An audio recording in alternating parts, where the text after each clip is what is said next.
Sign here for the family trust, Dad said, sliding papers across the table. Just routine updates. We were at my parents' house for Sunday dinner, the smell of Mom's pot roast still lingering in the air. My brother Kyle and his wife had left an hour ago. They always had somewhere else to be, but Nathan and I stayed, helping with dishes like we always did. Dad had seemed anxious all through dinner, kept checking his watch, drumming his fingers on the table. Now I knew why. Updates? I asked, picking up the pen. I thought the trust was all set from when Grandma died. Just some minor changes, Dad said. His smile was too wide. Tax purposes, you know how it is. I'd never actually seen the family trust documents. Dad had always handled everything, said it was easier that way. I was 25 when Grandma passed, too young and grief-stricken to ask questions. Now, at 32, I just assumed everything was properly managed. Nathan reached for the papers. Mind if I take a look? I've been dealing with trusts at the firm. My husband was a contract lawyer, the kind who read every word of our mortgage papers and actually understood Apple's terms of service. It was one of the things I loved about him, his attention to detail that balanced my tendency to trust too easily. Dad's hand twitched like he wanted to pull the papers back. It's really just standard stuff. But Nathan was already reading, his lawyer face on. I watched his expression change from professional interest to confusion, then to something darker. His jaw tightened. A muscle in his cheek twitched. Nathan, I asked.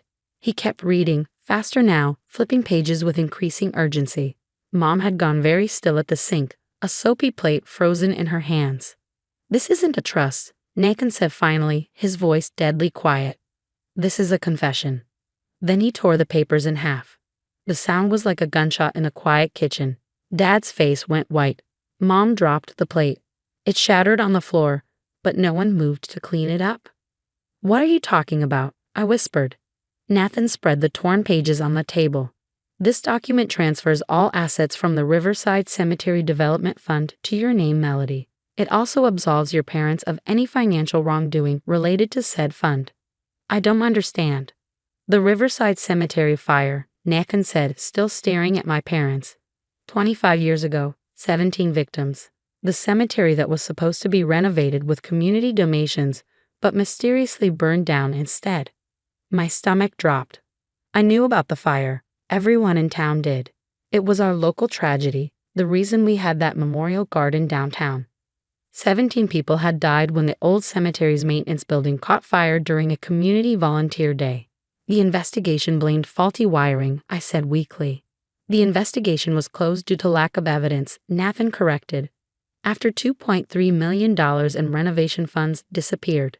I looked at my parents. Mom was crying silently, mascara running down her cheeks. Dad seemed to have aged 10 years in 10 seconds. Tell her, Nathan said. Or I will. Dad slumped in his chair. We never meant for anyone to get hurt. The words hit me like a physical blow. What? Your father was the cemetery board treasurer, Mom whispered. We were drowning in debt. The medical bills from Kyle's surgeries, the second mortgage, your college fund. So you stole from dead people? My voice came out shrill. We were going to pay it back, Dad said. I had an investment opportunity, a sure thing. We just needed to borrow the money for a few months. But the investment failed, Nathan guessed. Dad nodded miserably. Lost everything. The renovation was supposed to start in 3 weeks. We couldn't explain where the money went. So you burned down the cemetery, I said, numb with horror. Just the maintenance building, Dad insisted. It was supposed to be empty. The volunteer day wasn't supposed to start for another hour. But Emma Chin came early, Nathan said quietly, with her youth group, to set up. Emma Chin. I knew that name. We'd gone to high school together until she died in the fire along with 16 other volunteers. Her parents still laid flowers at the memorial every month. We didn't know they were there, Mom sobbed. We didn't know. You killed 17 people, I said. You killed Emma and her friends and all those people, and then you just, what? Went on with your lives. What else could we do? Dad's voice broke. Coming forward wouldn't bring them back. It would just destroy our family. You were 7, Melody. Kyle was 10. You needed us. We needed parents who weren't murderers. The word hung in the air like poison gas. Murderers. My parents. The people who'd driven me to school and cheered at my graduations and walked me down the aisle at my wedding. Why now? Nathan asked. Why this document today? Dad and Mom exchanged a look. Richard Chen is running for district attorney, Mom said quietly. Emma's father. He's promised to reopen cold cases, starting with the fire. He has new technology, new investigators. And you want me to take the fall, I said, understanding flooding through me like ice water. No. Dad protested. The trust puts the money in your name retroactively, makes it look like Grandma left it to you directly. If they investigate, they'll find the money trail leads to you, but you were 7. You can't be held responsible. But I'd be implicated. It would look like I've been living off blood money my whole life. Better than prison, Mom said quietly. Nathan stood up so fast his chair fell over. You're asking your daughter to become an accessory after the fact to mass murder, to destroy her reputation, her career, her life, to save yourselves. We're asking her to protect this family, Dad shouted. What family? I screamed back. The one built on 17 corpses, the one funded by stolen money meant for the dead. That family? I thought about every comfortable moment of my childhood. The house we shouldn't have been able to afford. The college tuition that appeared despite Dad's moderate salary. The wedding they paid for, the down payment they'd helped with. All of it was blood money. How much? I asked. How much of my life was paid for with their deaths? Dad looked away. The initial investment loss was covered by insurance fraud. But the returns we eventually made, they funded everything after you turned 12. 20 years. 20 years of living on money that existed because 17 people died. Nathan was on his phone. What are you doing? Dad asked, panic in his voice. Calling a colleague who specializes in criminal law, Nathan said. Melody's going to need representation when we go to the police. We? I asked. He looked at me with such fierce love it took my breath away.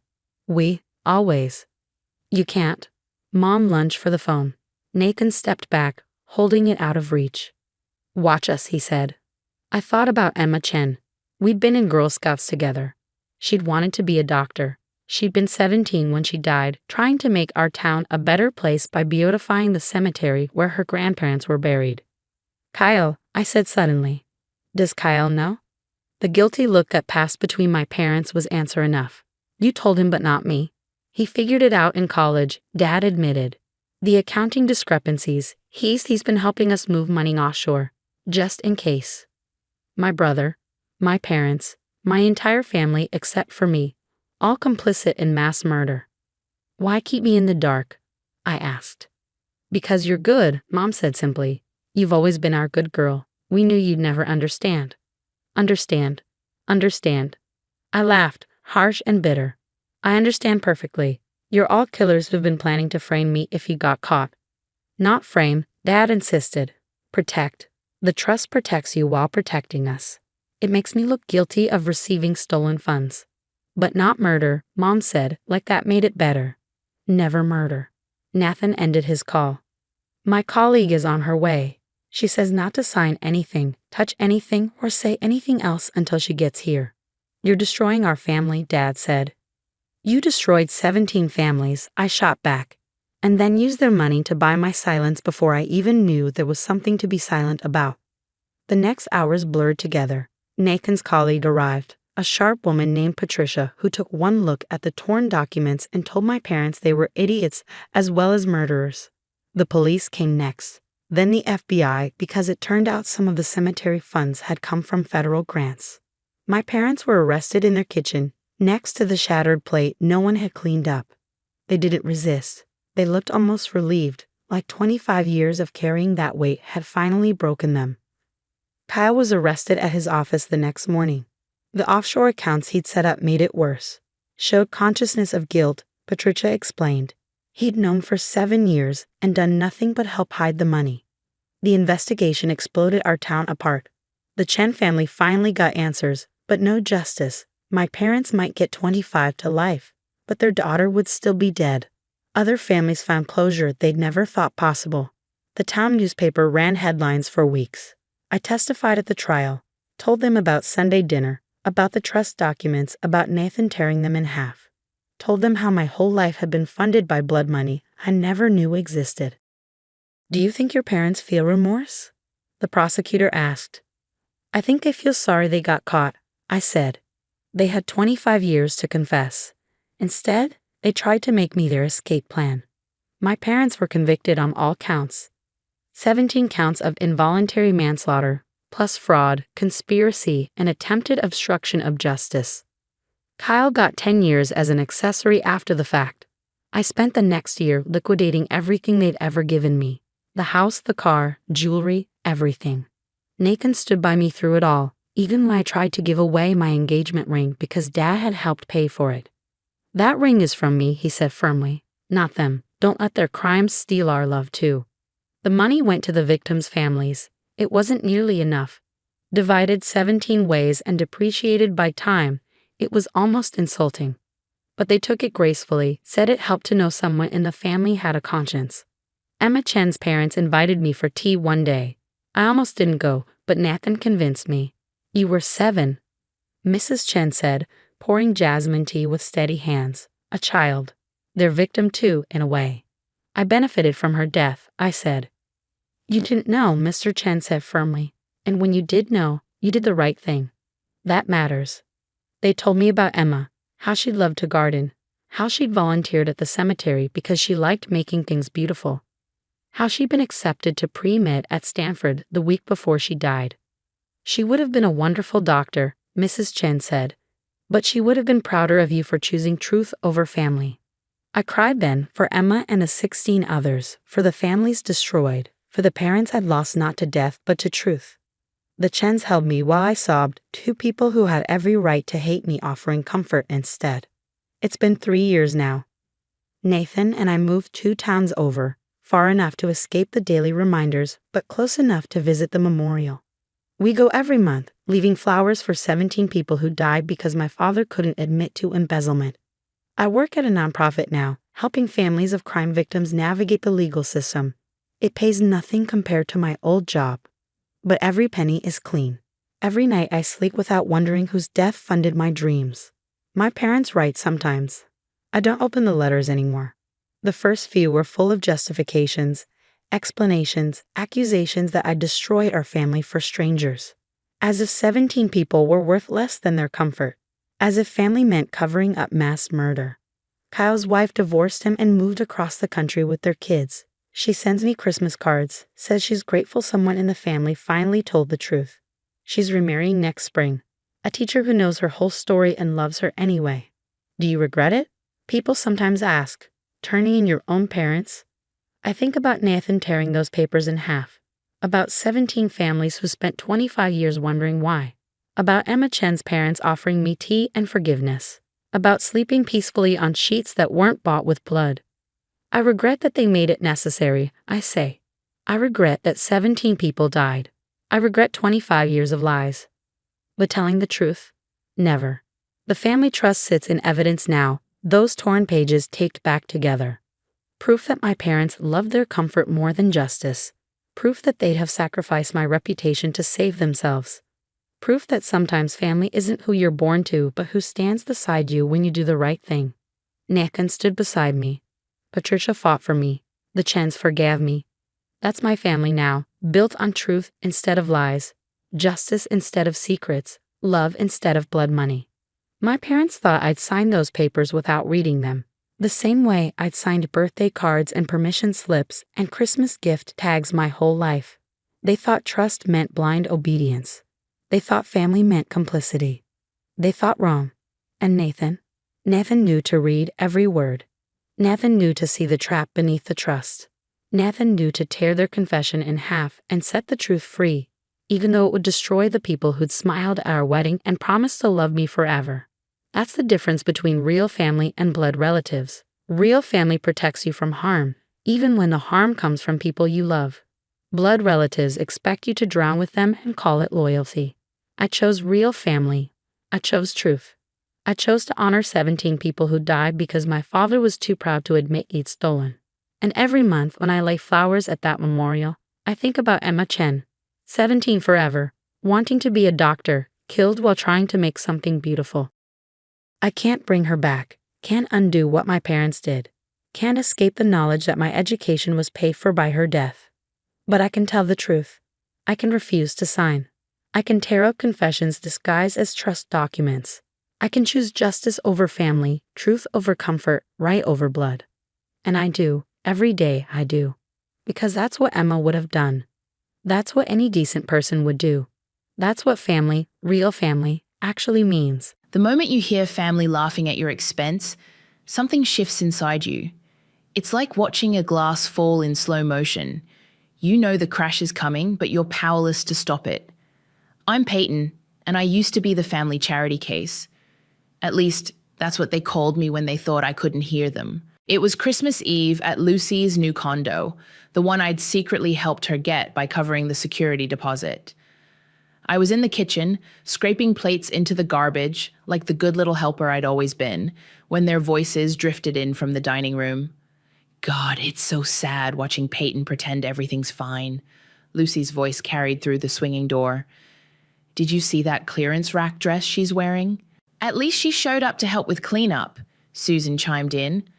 Poor thing probably needs the leftover food. I froze, fork suspended over a half-eaten slice of the honey-glazed ham I'd paid for but wouldn't take credit for. Remember when she tried to start that online business? Lucy's laugh cut sharp. What was it, jewelry or something? Scented candles, Samuel corrected, his usual silence broken by the need to join the mockery. Lasted about 2 months before she came asking to borrow money again. My hands trembled as I gripped the counter. They had it all wrong. Those candles had been my cover, a deliberate failure while I funneled every spare dollar into my first property investment. Well, what do you expect? Susan sighed with practiced pity. After her father died and her mother, well, you know, some people just aren't built to handle life's challenges. The plate in my hands clattered loudly against the sink. The voices hushed immediately. Peyton? Lucy called out. Everything okay in there? I steadied my breath, painted on the smile they expected. Just dropped a spoon, I called back. Don't worry about it. Do you need help? Susan's voice dripped with the same concern she'd used when telling everyone how she'd saved me by letting me crash on her couch for 2 weeks 5 years ago. The same couch I'd later paid to replace when her kids destroyed it. I've got it covered, I replied, my voice eerily calm. You guys enjoy your coffee. The chatter resumed, but softer now. I stood there, hands submerged in soapy water, and felt something crystallize inside me. Every anonymous utility payment, every borrowed sum I never asked to be repaid, every silent rescue when their cards were declined, it all rushed through my mind. They didn't feel guilty for taking. They felt superior for it. My phone buzzed in my pocket. A notification from my real estate management app. Another property's rent payments had cleared. The irony almost made me laugh. Need help with those dishes? Alina appeared in the doorway, my only true friend and secret business partner. She took one look at my face and knew. They were talking again? She whispered, grabbing a towel. I nodded, mechanically washing another plate. They think I'm still that broken girl who needed help after Dad died, the one who couldn't handle life. Alina dried a wine glass, one I'd bought Lucy last Christmas. Maybe it's time to show them who you really are. No, I said, a plan already forming. It's time to show them who they really are. The laughter from the dining room swelled again. I picked up another plate, this one still holding traces of the meal I'd partially funded. Every bite they'd eaten, every gift they'd opened, every comfort they enjoyed, so much of it traced back to my quiet generosity. You know what the worst part is? I whispered to Alina. I kept helping because I thought eventually they'd see me differently, see me as family. And now? I dried my hands, checked my phone again. Another notification. The duplex on Oak Street had just appraised for double my purchase price.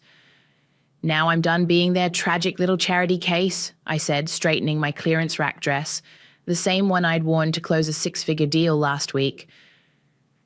It's time they learned what real charity looks like. Lucy's voice carried through again. At least Peyton's good for something. Who else would help clean up? I smiled, but it wasn't the meek expression they were used to.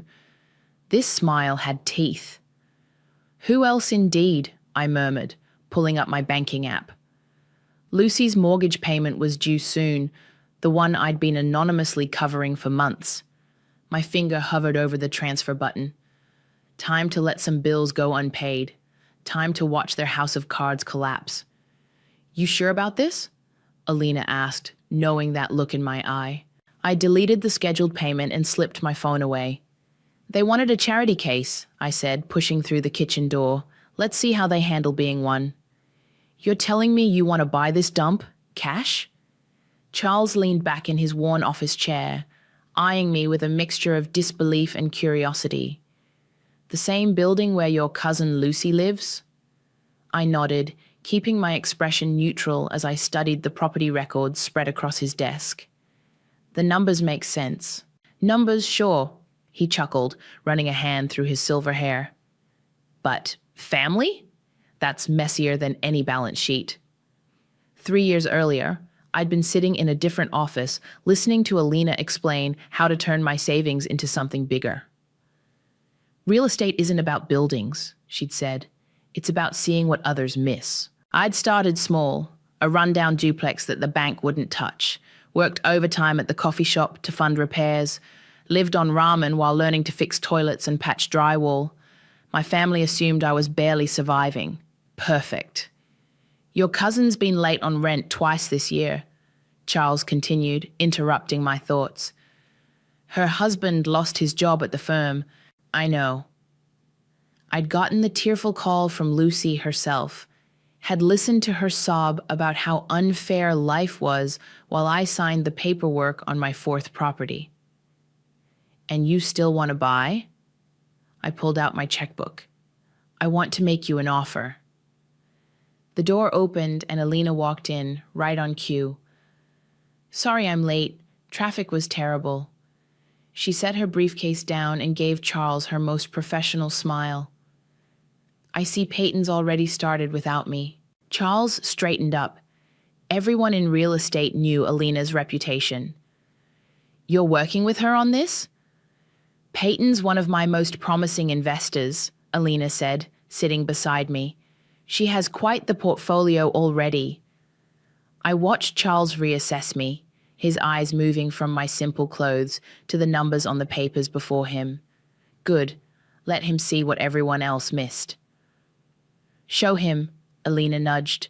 I pulled out my phone, opened my investment portfolio, and slid it across the desk. Charles's eyebrows shot up as he scrolled. Well, I'll be damned, he muttered. How did you... While they thought I was failing at selling candles, I was learning the market, I said. While they pitied me for working 3 jobs, I was building capital. And now you want their building? I want a sound investment, I corrected. The fact that my family lives there is incidental. Charles sat back, a slow smile spreading across his face. You know what? I like you. Reminds me of how I started. Everyone thinking I was nothing while I bought up half the block. He pulled out a contract from his drawer. I was going to list this place next month, but for the right price and in cash. He slid the paper toward me. Make me an offer. 2 hours later, I walked out of his office with a signed purchase agreement. Alina followed, shaking her head. You really want to do this? She asked as we reached her car. Once you start down this road... They're already talking about me behind my back, I said. Might as well give them something real to talk about. My phone buzzed. A text from Lucy. Emergency family dinner tonight. Please come. Need to discuss something important. Perfect timing. I showed Alina the message. Want to bet it's about Samuel's job? You know they're going to ask for money. They always do. I typed a quick reply. Of course. I'll bring dessert. That evening, I sat at Susan's dining table, watching Lucy dab at her eyes with a napkin while Samuel stared at his plate. We just need a little help, Lucy sniffled. Just until Samuel finds something new, The landlord's threatening to raise the rent, and with the baby coming, I nearly choked on my water. Baby? We just found out, Lucy managed a weak smile.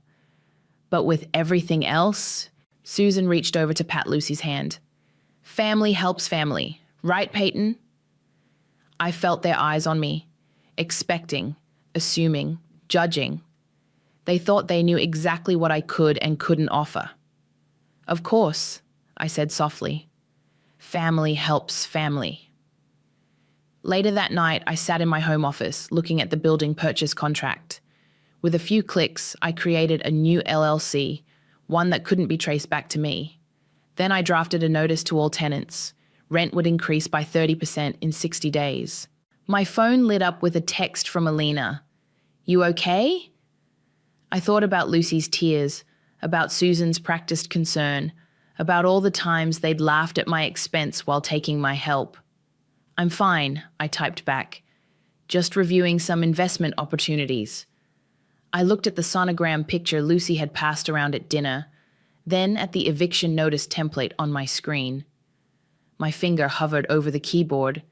Family helps family. But sometimes family needs to help themselves. I started typing. Can you believe this? Lucy slammed the rent increase notice on the brunch table, making the mimosa glasses rattle.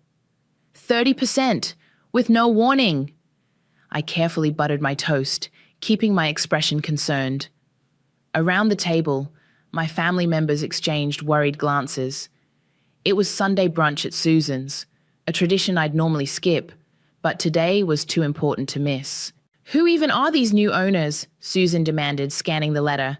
Summit Valley Properties LLC? I've never heard of them. Nobody has, Samuel muttered. They won't even meet with tenants. Everything goes through their management company. I took a slow sip of orange juice.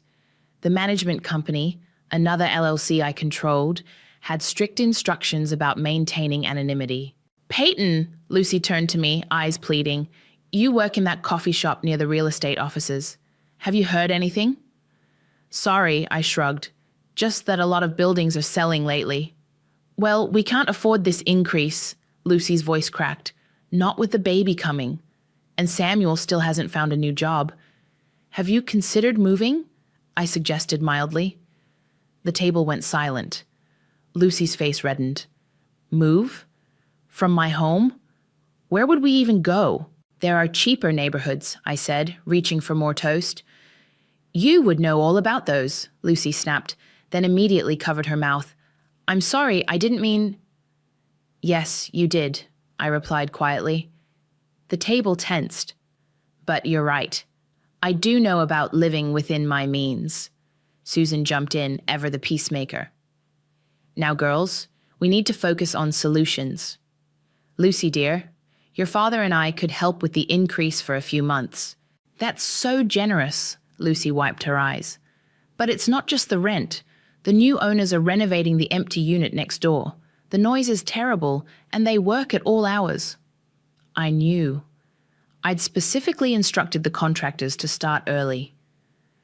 Maybe, Lucy looked at me again, maybe you could talk to them at your coffee shop? Just see if they'll be reasonable? I could try, I said, fighting back a smile. Why don't you write them a letter? I'll make sure it gets delivered. Later that afternoon, Alina and I sat in my office reviewing the building's financials. The renovations are running over budget, she noted, frowning at the spreadsheet. I don't care, I replied. The noise is worth every penny. Peyton, Alina set down her tablet. I get the satisfaction, but you're losing money just to spite them. No, I corrected her. I'm investing in my peace of mind. My phone buzzed. Lucy had sent a photo of her letter to the landlord. I read it aloud. Dear Summit Valley Properties, I'm writing to appeal to your humanity. My husband and I are expecting our first child. Humanity, I laughed. Where was their humanity when they mocked me for years? You know this won't end well, Alina warned. Eventually, they'll find out. That's the plan. And then what? I opened my desk drawer and pulled out a gold envelope, my signature touch for important documents. Then they'll learn what it really means to need charity. The next morning, I walked into my coffee shop shift like any other day. Lucy was already waiting. "Did you deliver my letter?" she asked, bouncing nervously. "Better," I smiled. "The property manager is coming in person today to meet with you." "Really?" Her eyes lit up. "When?" I checked my watch. "Now, actually." I reached under the counter and pulled out the gold envelope. "They asked me to give you this." Lucy's hands trembled as she opened it. I watched her face as she read, saw the moment hope turned to confusion, then to horror. 60 days? She whispered. They're evicting us? The letter explains why, I said softly. But the baby. Tears spilled down her cheeks.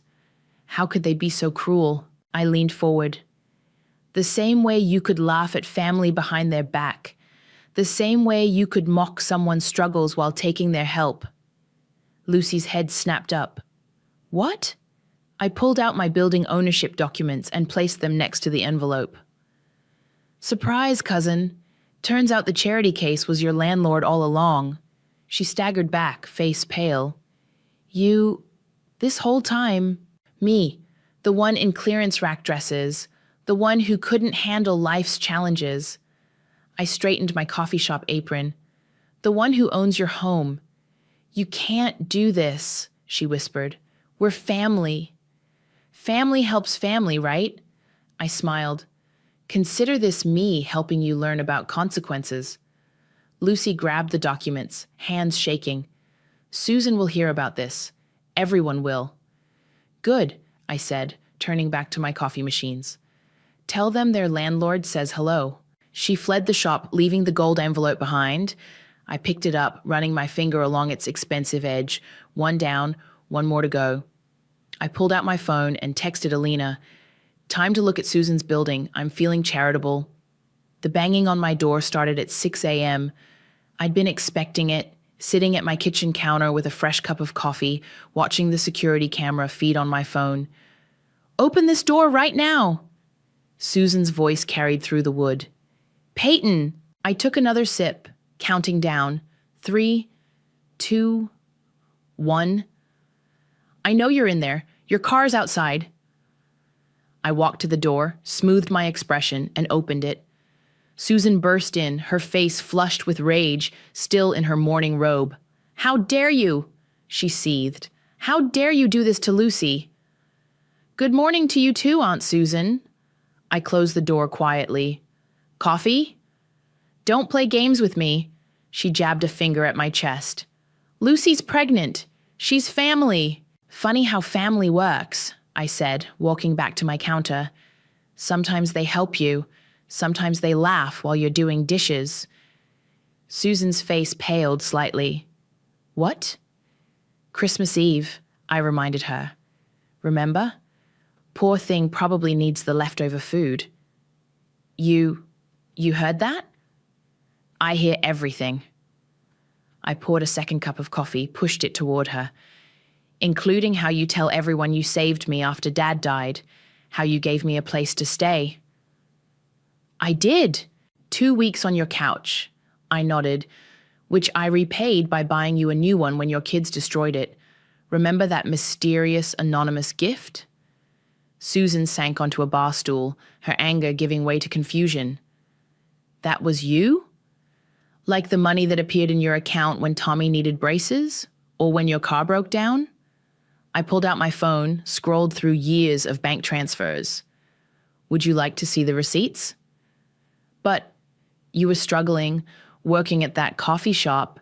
I own the coffee shop, I said quietly, and the building it's in, and Lucy's building, and yours.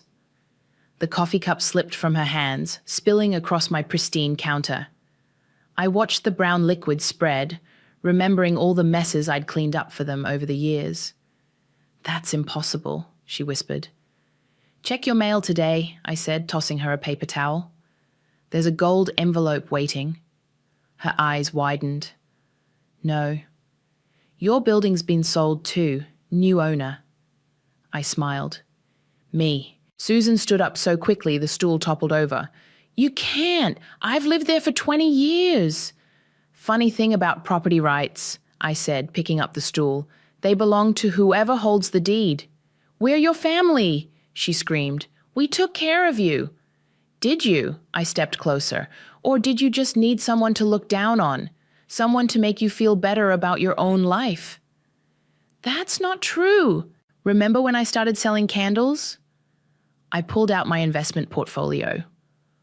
While you were all laughing, I bought my first property. While you pitied me, I built an empire. Susan grabbed the papers, flipping through them frantically. These numbers? They can't be real. Very real, like your eviction notice. Her head snapped up. You wouldn't. Wouldn't I? I took the papers back. You taught me so much about family, Susan. About charity, about pity. Please, her voice cracked. Where will I go? There are cheaper neighborhoods, I echoed her words from countless family gatherings. I would know all about those, right? My phone buzzed, a text from Lucy. You're destroying this family. I showed it to Susan. No, I'm just showing you who really had the power to destroy things all along. She stumbled toward the door, then turned back. Your brother. Brendan will hear about this. Brendan? I laughed. The one who hasn't called me in 2 years? The one who believes your version of what happened after Dad died? He'll come back, Susan threatened. He'll stop you. Let him try. I opened the door for her. The gold envelope explains everything. 60 days, Susan. Better start packing. After she left, I called Alina. It's done, I said. Susan knows. And? And nothing. Just like Lucy, she only cares about herself. Peyton, Alina's voice softened. Is this making you feel better? I looked around my expensive apartment, at all the trappings of success they never knew about. No, I admitted, but it's making them feel exactly how they made me feel, small, helpless, at someone else's mercy. Your brother will come back, you know. Good, I said, cleaning up the spilled coffee. Then he can finally learn the truth too. My phone buzzed again. An email from the property management company. Lucy and Samuel had asked for a meeting with the owner. Time to go play landlord, I told Alina. Want to watch? You're enjoying this too much. Maybe, I agreed. But they enjoyed watching me suffer for years. At least I'm being honest about it. I hung up and pulled out another gold envelope. Inside, I placed a single sheet of paper. Dear Lucy and Samuel, request for meeting denied. Regards, your charity case. Sometimes Karma needed a little help, and I was happy to assist. Remember this? I held up the wedding invitation, gold-edged and pristine, across the management office desk. Lucy sat opposite me, her mascara smeared from crying. Your perfect vineyard wedding? Peyton, please, she whispered. We can talk about this. Let's talk about the catering bill. I pulled out a receipt. $40,000. Your card declined, but mysteriously it got paid. Remember that panic? Samuel shifted uncomfortably beside her. That was you? That was me, like the honeymoon deposit, the emergency car repair, the Christmas gifts you gave everyone. I laid out each receipt. All me. Why didn't you tell us? Lucy's voice cracked. Would it have changed how you treated me? I leaned forward. Or would you have just found new ways to look down on me? We never. Last Thanksgiving, I cut her off. You told everyone how sad it was that I couldn't afford to contribute a dish. Meanwhile, I'd paid your property taxes that month. Samuel put his hand on Lucy's shoulder. We didn't know. You didn't want to know, I corrected. It was easier to believe I was pathetic, your little charity case. The baby. Lucy placed her hand on her stomach. Please think about... I am thinking about the baby. I stood up. I'm thinking about what kind of people I want raising a child in my building. What do you want? Samuel finally spoke up. Money? We'll pay you back. I laughed. You can't afford to pay me back, not with what I've spent on you over the years. My phone buzzed, a text from Alina. Brendan's flight lands tomorrow. Perfect timing. Here's what's going to happen, I said, pulling out another envelope. You're going to move out as planned, but first, you're going to read this. Inside was a detailed accounting of every penny I'd spent on them over the past 5 years. Every secret payment, every anonymous gift, every miracle that saved them from financial disaster. Lucy's hands trembled as she read. This can't be right. This is hundreds of thousands. And that's just you, I smiled. Wait until Susan sees her list. You're enjoying this. Lucy looked up, realization dawning. You're actually enjoying watching us suffer. Almost as much as you enjoyed watching me suffer, I agreed. The difference is, I earned this power. You just took it. Samuel stood up suddenly. Come on, Lucy, we're done here. No, I said softly. We're not done until I say we're done. You've made your point, he snapped. You're rich. You fooled us all. Congratulations. Sit down, Samuel, I pointed to his chair. Unless you want everyone to know about those gambling debts I covered last year. He sank back down, face pale. That's better. I pulled out my phone, showed them the property management app. Now, let's talk about your neighbors, the ones who have to listen to construction at 6 a.m. I'm thinking of extending those renovations. Maybe a few more months? Why are you doing this? Lucy sobbed. Because I can, I replied simply.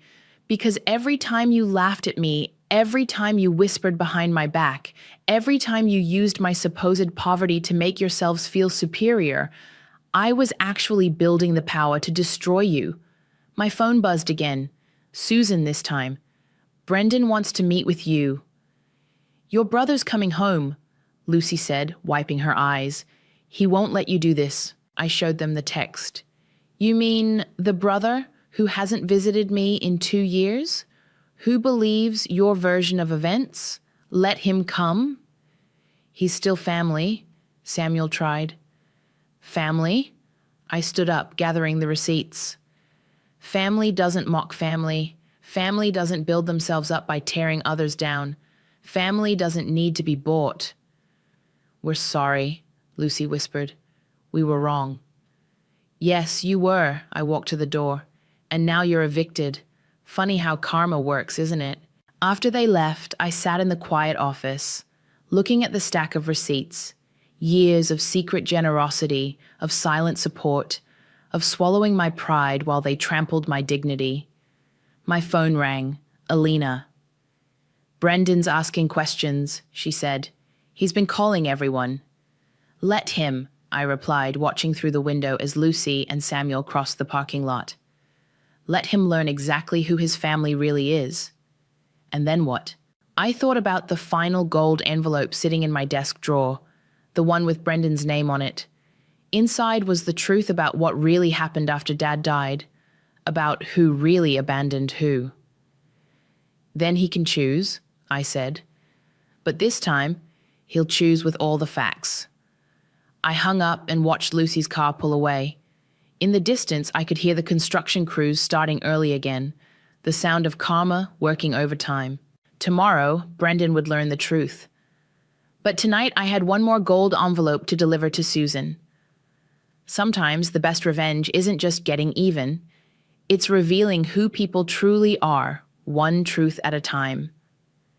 You look exactly the same, Brendan said, standing in my doorway with his worn leather backpack. 5 years in Europe hadn't changed him much. Same messy brown hair, same earnest eyes. You look tired, I replied, not moving to let him in. Long flight? Can we talk? He shifted uncomfortably. Lucy called me. Susan, too. I'm sure they did. I stepped aside. Come see how the charity case lives. His eyes widened as he took in my penthouse apartment, the floor-to-ceiling windows, the designer furniture, the view of the city I now partially owned. This is yours? All of it. I walked to the kitchen, poured 2 glasses of wine. Surprised? Peyton. He accepted the glass, but didn't drink. What happened to you? Funny choice of words. I sat on my leather couch. Nothing happened to me. I happened to them. They said you're evicting Lucy and Susan. He remained standing. Lucy's pregnant. I know. She mentions it every time she begs to stay. This isn't you. He shook his head. You were always the kind one, the one who helped everyone. I laughed, sharp and cold. Still am, just not the way they wanted. They told me you've changed. They told you a lot of things, I cut him off. Like what happened after Dad died? His face darkened. I know what happened. You had a breakdown. Susan took you in. Wrong. I pulled out my phone, played a recording. Susan's voice filled the room. We can't deal with her drama right now, just keep her away until she pulls herself together. Brendan's face paled. What is this? The truth? Want to hear more? I swiped to another recording, Lucy this time. She's just looking for attention. Classic Peyton, making everything about her grief. Stop, he whispered. Why? This is what family does, right? They help each other. They support each other. I stood up. They don't abandon a teenage girl who just lost her father. I didn't know. Because you weren't here, my voice cracked. You ran off to Europe and they fed you their version. Poor, unstable Peyton. Lucky to have such supportive family. I'm sorry. He set down his untouched wine. I should have been here. But you weren't, so I helped myself. I gestured around the apartment. Every property, every investment, every dollar, I built it all while they laughed at my failures. And now you're punishing them? No, I smiled. I'm teaching them about consequences, about karma. By making them homeless? By showing them who really needed charity all these years. I walked to my office, pulled out a thick folder. Want to see how many times I saved them from bankruptcy? How many bills I paid? He took the folder, started reading. His hands trembled slightly. Jesus, Peyton. Keep reading. There's a special section about what they said at every family dinner. Every mockery, every joke at my expense. Stop. He closed the folder. Just stop. What do you want? Want? I took back the folder. I want them to feel what I felt. Helpless, dependent, at someone else's mercy. They're still our family. Are they? I moved closer. Where were they when Mom had her breakdown? When I worked 3 jobs to survive? When I needed actual family? I'm here now. He reached for my hand. Let me help fix this. I pulled away. There's nothing to fix. This is justice. This is revenge. Same thing. I walked to the window, looked down at the city. You know what the difference is between them and me? I earned my power. They just took it. Peyton, please. His voice softened. Remember when we were kids? How you always said family was everything? I remember believing that lie. I turned back. I remember thinking blood meant loyalty. Give them a chance. Like they gave me? I pulled out one final envelope. Gold, of course. Here, your copy of the truth. Every receipt, every recording, every moment they chose to hurt instead of help. He took it slowly. What do you want me to do with this? Read it, then choose. I opened my door, but choose knowing everything this time. And if I choose them, then you're just like them. I gestured to the hallway, and I'll treat you exactly the same way.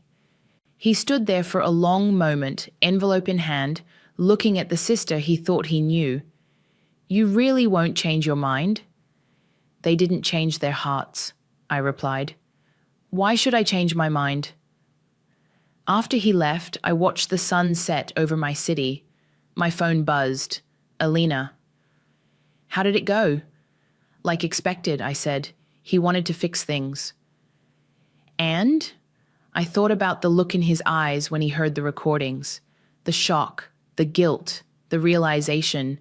Some things can't be fixed, I said. Some things can only be finished. Tomorrow, Lucy would start packing, Susan would follow, and Brendan, well, he had some reading to do. Family helps family. But sometimes, family needs to help themselves face the truth.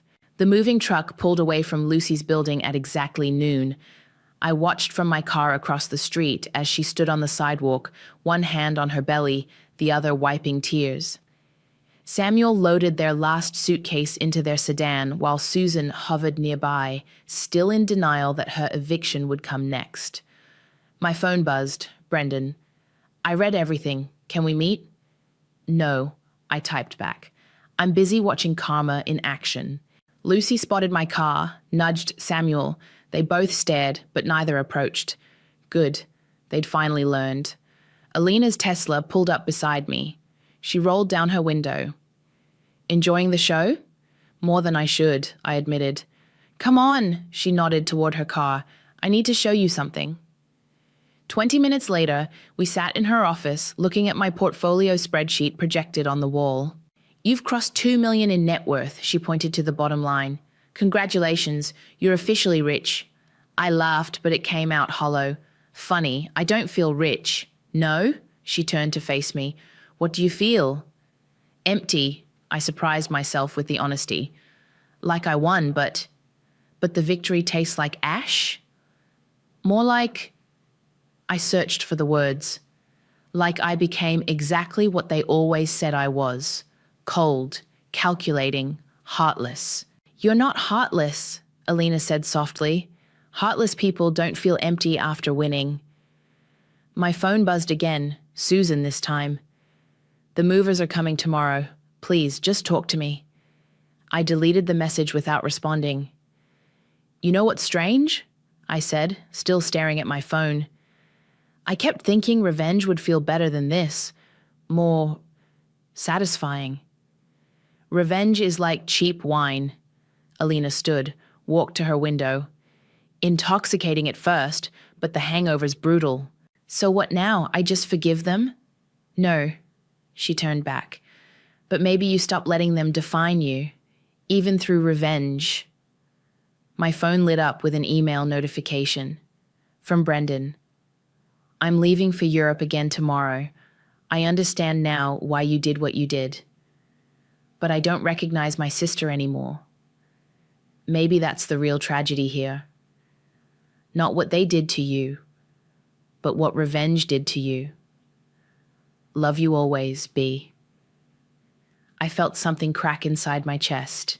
He's right, I whispered. I don't recognize myself either. Alina sat beside me. Then maybe it's time to figure out who you want to be now. Without them, without revenge.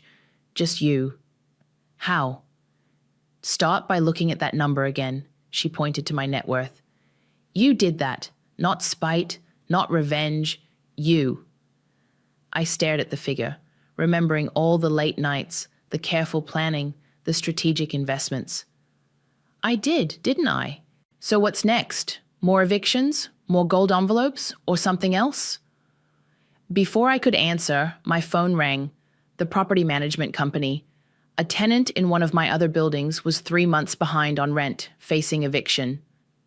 Single mother, my manager explained. Lost her job. Asking for mercy. I thought about Lucy, about Susan, about all the times I'd needed mercy myself. What's her unit number? I asked. 7B. Want me to start eviction proceedings? I closed my eyes, saw myself in that kitchen on Christmas Eve, hearing their laughter, feeling small. No, I said finally. Set up a meeting, in person. Alina raised an eyebrow. Going soft? No. I stood up, gathered my things. Going forward. That evening, I sat in my empty apartment, looking at the city lights. My phone had been quiet for hours. No more pleading texts, no more desperate calls. They'd finally accepted their defeat. But had I accepted my victory?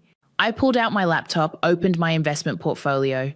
$2 million, enough to destroy my family, enough to help others, enough to choose who I wanted to be next. A new email popped up from Lucy. I don't expect forgiveness. I don't even expect you to read this, but I want you to know you didn't just teach us about karma. You taught us about strength, about dignity, about consequences.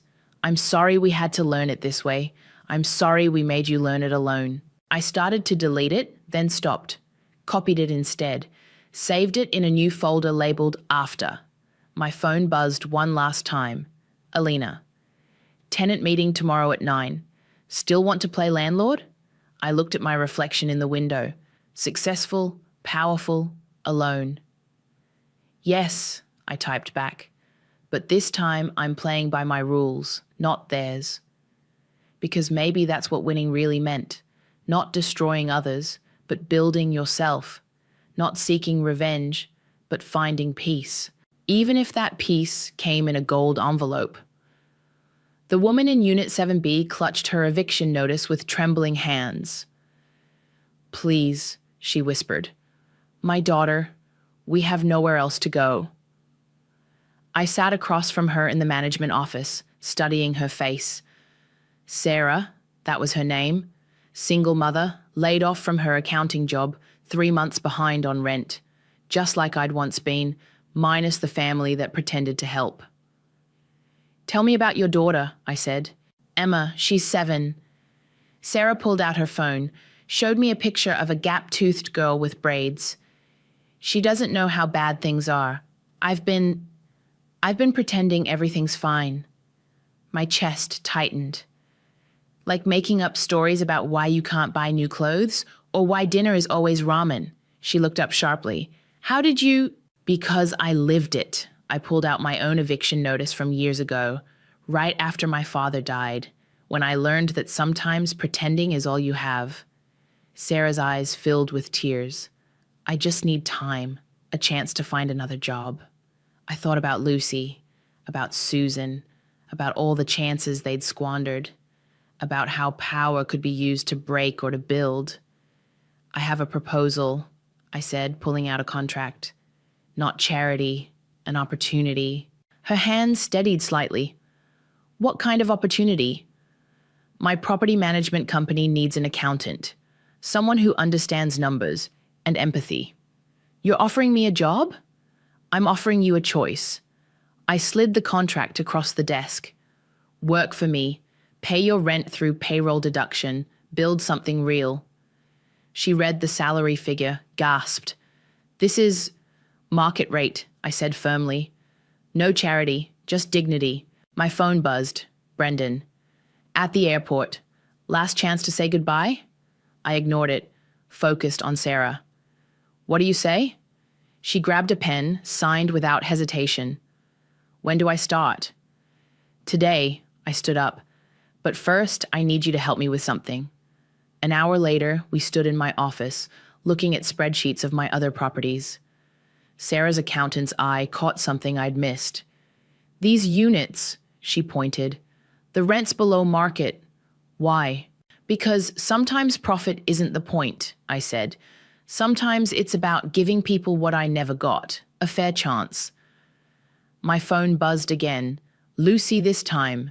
Had my ultrasound today. It's a girl. I hope she grows up to be strong, like her aunt. I showed Sarah the text. Know what the difference is between charity and opportunity? What? Charity keeps you small. Opportunity lets you grow. I handed her a set of keys. These are yours now. The building needs someone who understands both sides of that door. I won't let you down. She clutched the keys. I know. I smiled. Because you're not doing this for me. You're doing it for Emma. My phone rang. Alina. Brendan's flight leaves in an hour, she said. You sure about this? I looked at Sarah, already diving into the paperwork, determination replacing fear in her eyes. Yes, I said. Some goodbyes need to stay goodbye. After Sarah left, I stood at my window, watching the city buzz below. My phone lit up with a final text from Susan. The movers are here. I understand now. Not asking for mercy. Just wanted you to know. I'm proud of who you became, despite us. I saved the message but didn't respond. Some wounds need time to heal. Some lessons need time to settle. A knock at my door. Alina. So, she leaned against the doorframe. The great revenge story ends with you hiring a single mom and keeping quiet tenants in below-market units. No, I turned from the window. It ends with me choosing who I want to be, someone who builds instead of breaks. And your family? They taught me what family isn't. I picked up my keys. Now I get to decide what family could be. Starting with Sarah and Emma? Starting with me, I corrected. The rest will follow. We walked to my car together. The city stretched out before us, full of buildings and stories and second chances. You know what's funny? I said, starting the engine. They thought they were teaching me about charity. Instead, they taught me about power. And what did you learn? I pulled out a gold envelope, my last one. Inside, a deed to a small apartment building. On top, a note. For Emma's college fund. No charity, just opportunity. I learned that real power isn't in what you can take away. I handed the envelope to Alina to deliver. It's in what you choose to give. She smiled. Now that's a revenge story worth telling. No, I pulled away from the curb, leaving the past where it belonged. That's a recovery story worth living. The city stretched before me, full of possibilities.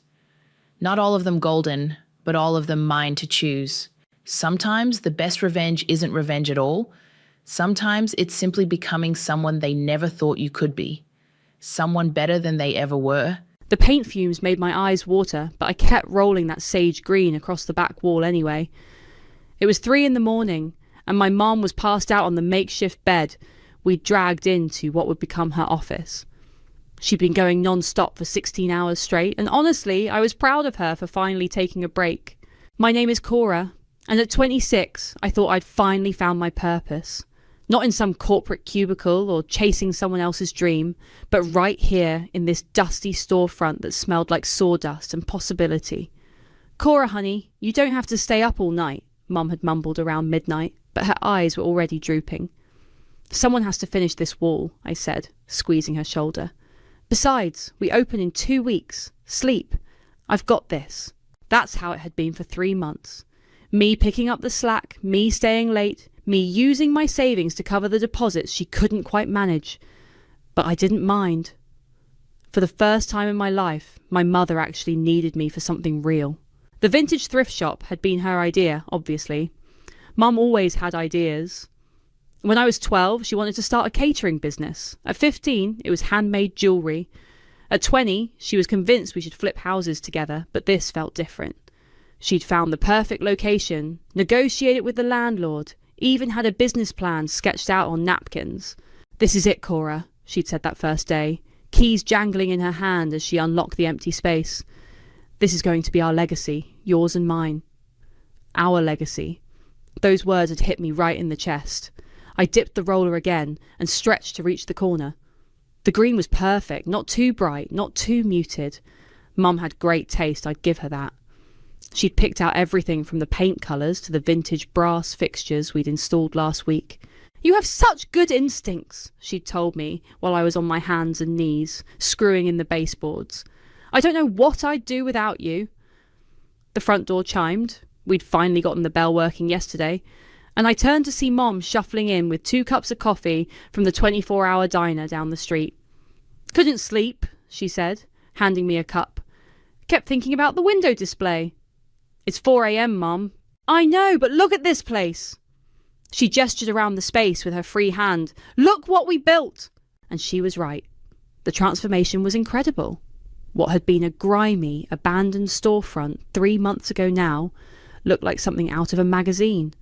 Exposed brick walls, carefully curated vintage furniture arranged in cosy vignettes, and racks of clothing organised by colour and era. We'd even built a little reading nook in the corner with a velvet armchair and a stack of old books. The permit came through yesterday, Mum said, settling into the chair we'd designated for the register area. We're officially official. Really? That's amazing. Cora, I need you to know something. Her voice got serious, the way it did when she was about to say something important. This isn't just my dream anymore, it's ours. One day, all of this will be yours. I nearly dropped my coffee. Mom, I mean it. You've put your heart into this place. You quit your job, spent your savings, worked yourself to the bone. This is as much yours as it is mine. She stood up and walked over to me, paint splattered and exhausted as I was. Partners. Equal partners. Are you sure? Honey, look around. You think I could have done any of this without you? She laughed, but it was warm, not mocking. You're the one with the vision. I'm just the dreamer. I hugged her then, right there in the middle of our beautiful, almost finished store. The paint was still wet on the walls, and everything smelled like hope and hard work and the future we were building together. We should probably get some paperwork drawn up, I said when we broke apart. You know, make it official. Mom waved her hand dismissively. Cora, please, we're family. Family doesn't need contracts and lawyers and all that nonsense. We have something better than paperwork. We have trust. I nodded, feeling silly for even bringing it up. She was right. This was bigger than business documents. We worked until sunrise, putting the finishing touches on the back wall, arranging the jewellery display case, testing the vintage record player we'd found at an estate sale. By the time we locked up, the place looked ready for customers. Walking to my car, I felt lighter than I had in years. Finally, I was part of something that mattered. It wasn't until I got home and checked my phone that I saw the voicemail notification. Unknown number, left at 2:47 a.m. while I was painting. This message is for Cynthia Dawson regarding your business account application. Please call us back to discuss the next steps in processing your loan. I played it again. Business account. Loan. What loan? I stood outside the store at 7 a.m. sharp, keys in hand, ready to tackle the final prep work before our soft opening next week.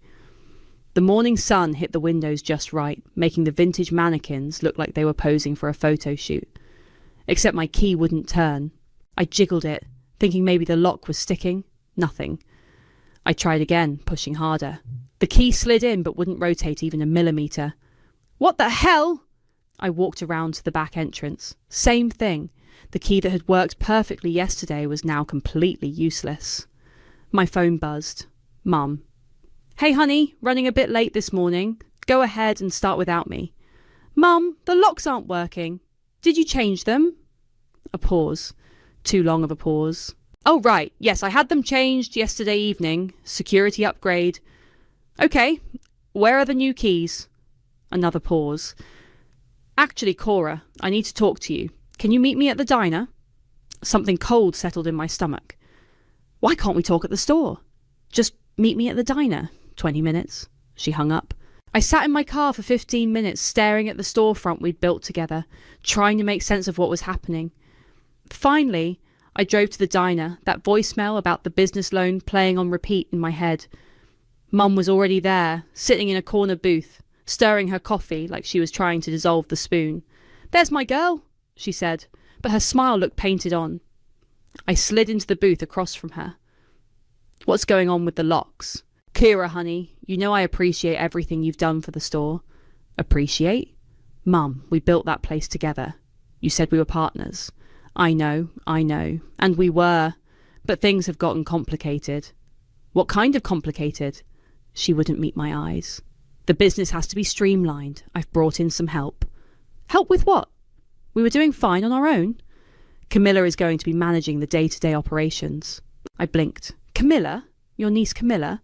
The one who's never worked retail a day in her life? She has a business degree. She has a business degree she's never used. Mum, what is this really about? The diner door chimed, and speak of the devil, in walked Camilla. Designer jeans, perfect blowout, carrying a Starbucks cup like it was a trophy.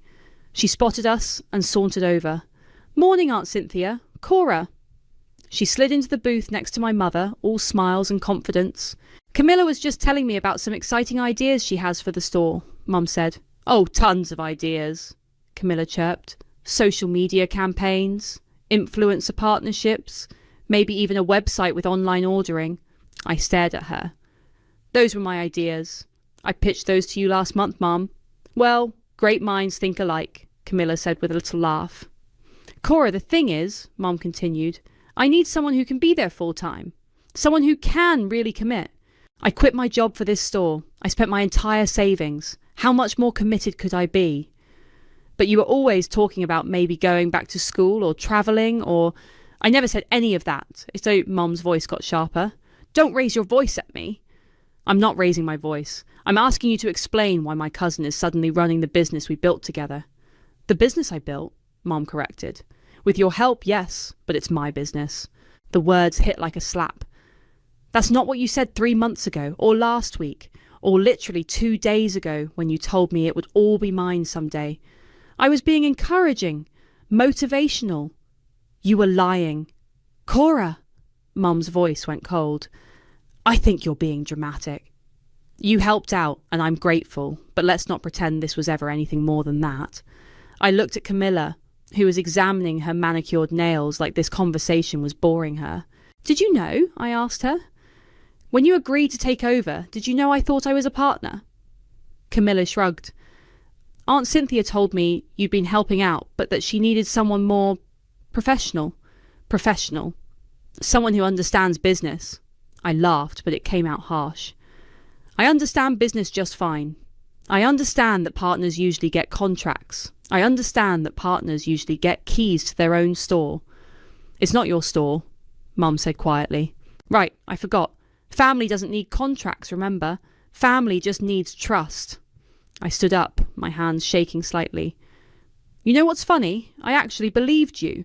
I thought we were building something together. Cora, sit down. You're making a scene. No, I'm leaving. Enjoy your streamlined business. I was halfway to the door when Mum called after me. Cora, honey, don't be like this. You can still visit the store anytime. Maybe help out during busy seasons. I turned around. The entire diner was staring now, but I didn't care. Visit? Help out during busy seasons? I walked back to their table.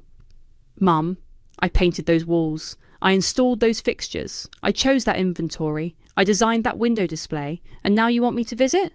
You're being unreasonable. I'm being unreasonable. I pulled out my phone and opened my voice memos. Want to hear what you said about this being our legacy? Our partnership? Want me to play back all those promises? Mum's face went pale. You recorded me. I recorded everything. Every conversation, every promise, every time you told me this was as much mine as yours. Camilla looked uncomfortable for the first time since she'd sat down. Those were private conversations, Mum said. Between partners, I said. Remember? I spent the next week doing something I'd never done before, keeping meticulous records of everything. Every receipt I'd saved from our store purchases, every bank statement showing my withdrawals, every photo I'd taken during construction, every voice memo I'd recorded of Mom's promises. The pile of evidence grew daily. You're obsessing, my friend Jake said, when I showed him the spreadsheet I created. Maybe just let it go? Let it go? Jake, she stole 3 months of my life and $8,000 of my money. But she's your mom. Exactly. She's my mom, and she screwed me over. I'd been staying at Jake's place since the diner confrontation, sleeping on his couch and plotting my next move, because there was going to be a next move. I just needed to figure out what it was. The answer came when I was walking past the store, my store, and saw Charlotte, the landlord, posting a "For Lease" sign in the window of the space next door. I knocked on the glass. She looked up, recognised me, and opened the door. Cora, right? How's the store coming along? Actually, that's complicated. Are you seriously leasing the space next door?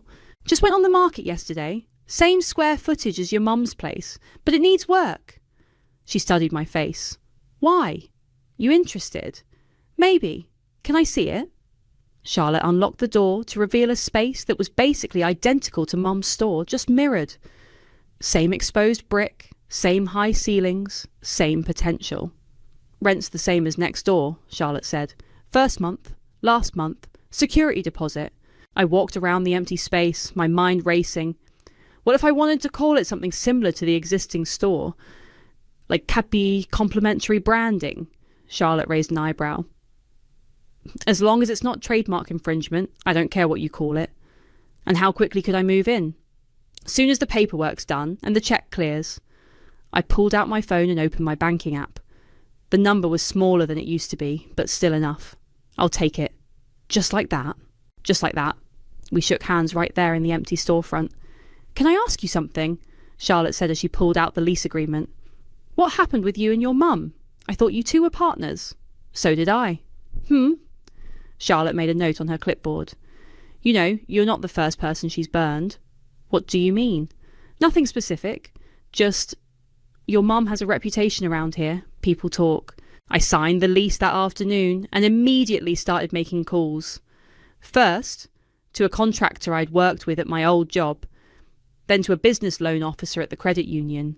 Finally to Cameron, an investor I'd met at a networking event months ago. Cora! Good to hear from you. How's the thrift store going? That's actually why I'm calling. I'm starting my own store now, and I remember you mentioning you were interested in supporting local retail ventures. Your own store? What happened to the family business? Family business didn't work out, but I learned a lot, and I have a solid plan. I'm listening. I pitched him everything. The location, the concept, the market research I'd done while helping Mum. By the end of the call, he'd agreed to meet in person. One question, Cameron said. This new store is not going to compete directly with your mother's place, is it? It's going to complement it, I said.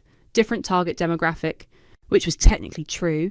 Mum was targeting customers who wanted cheap vintage finds. I was targeting customers who wanted quality vintage finds and were willing to pay for them. Cameron and I met at a coffee shop the next morning. I brought my laptop, my business plan, and a folder full of photos from the original store construction. This is impressive work, he said, flipping through the photos. You did all this yourself? Most of it. I have a good eye for design and I'm not afraid of manual labour. And your timeline? 6 weeks to opening. I know it sounds aggressive, but I already have supplier relationships. I understand the local market, and I've done this before. Cameron closed the folder and leaned back in his chair. Cora, I'm going to be direct with you. This feels like a revenge play. It's a business opportunity. Those aren't mutually exclusive. I met his eyes. My mother taught me that family doesn't need contracts. She taught me that trust is more valuable than paperwork. She taught me that promises between family members are sacred. I paused. She also taught me that none of that is true. Cameron laughed. Fair enough. What do you need from me? 15,000 for inventory and marketing. I'll pay it back within 6 months plus interest. And if your mother tries to interfere? She can try. We shook hands over coffee and signed the investment agreement right there. Walking back to my car, I called Charlotte. It's Cora. I need to ask you something about Mom's lease. What about it? Is her business license current? A pause. Why would you ask that? Just curious about the paperwork requirements. Cora, I can't discuss another tenant's private information. I understand.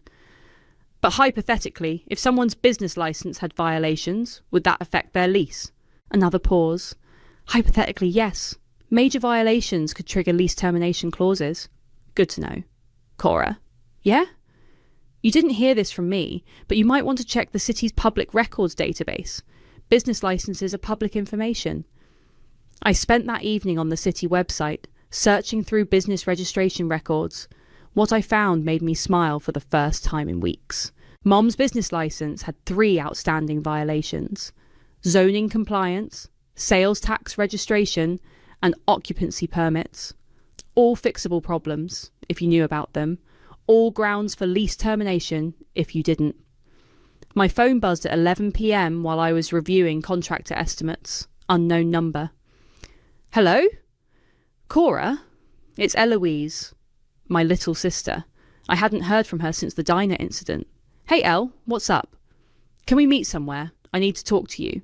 It's pretty late. Is everything okay? No, nothing's okay. Can you pick me up? I'm at the library on 5th Street.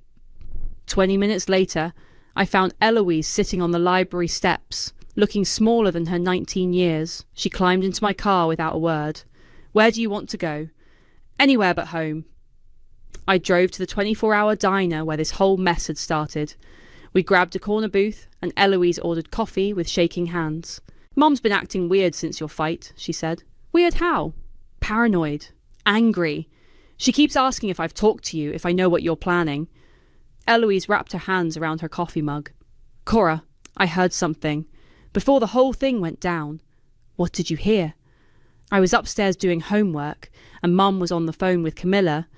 This was like 2 weeks before she locked you out. My stomach tightened. What did they say?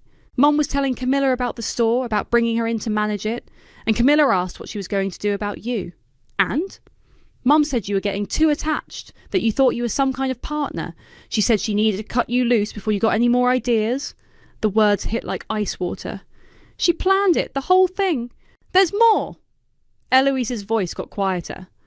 Camilla asked if you caused problems, and Mum laughed. She said you were too trusting, too desperate for her approval to fight back.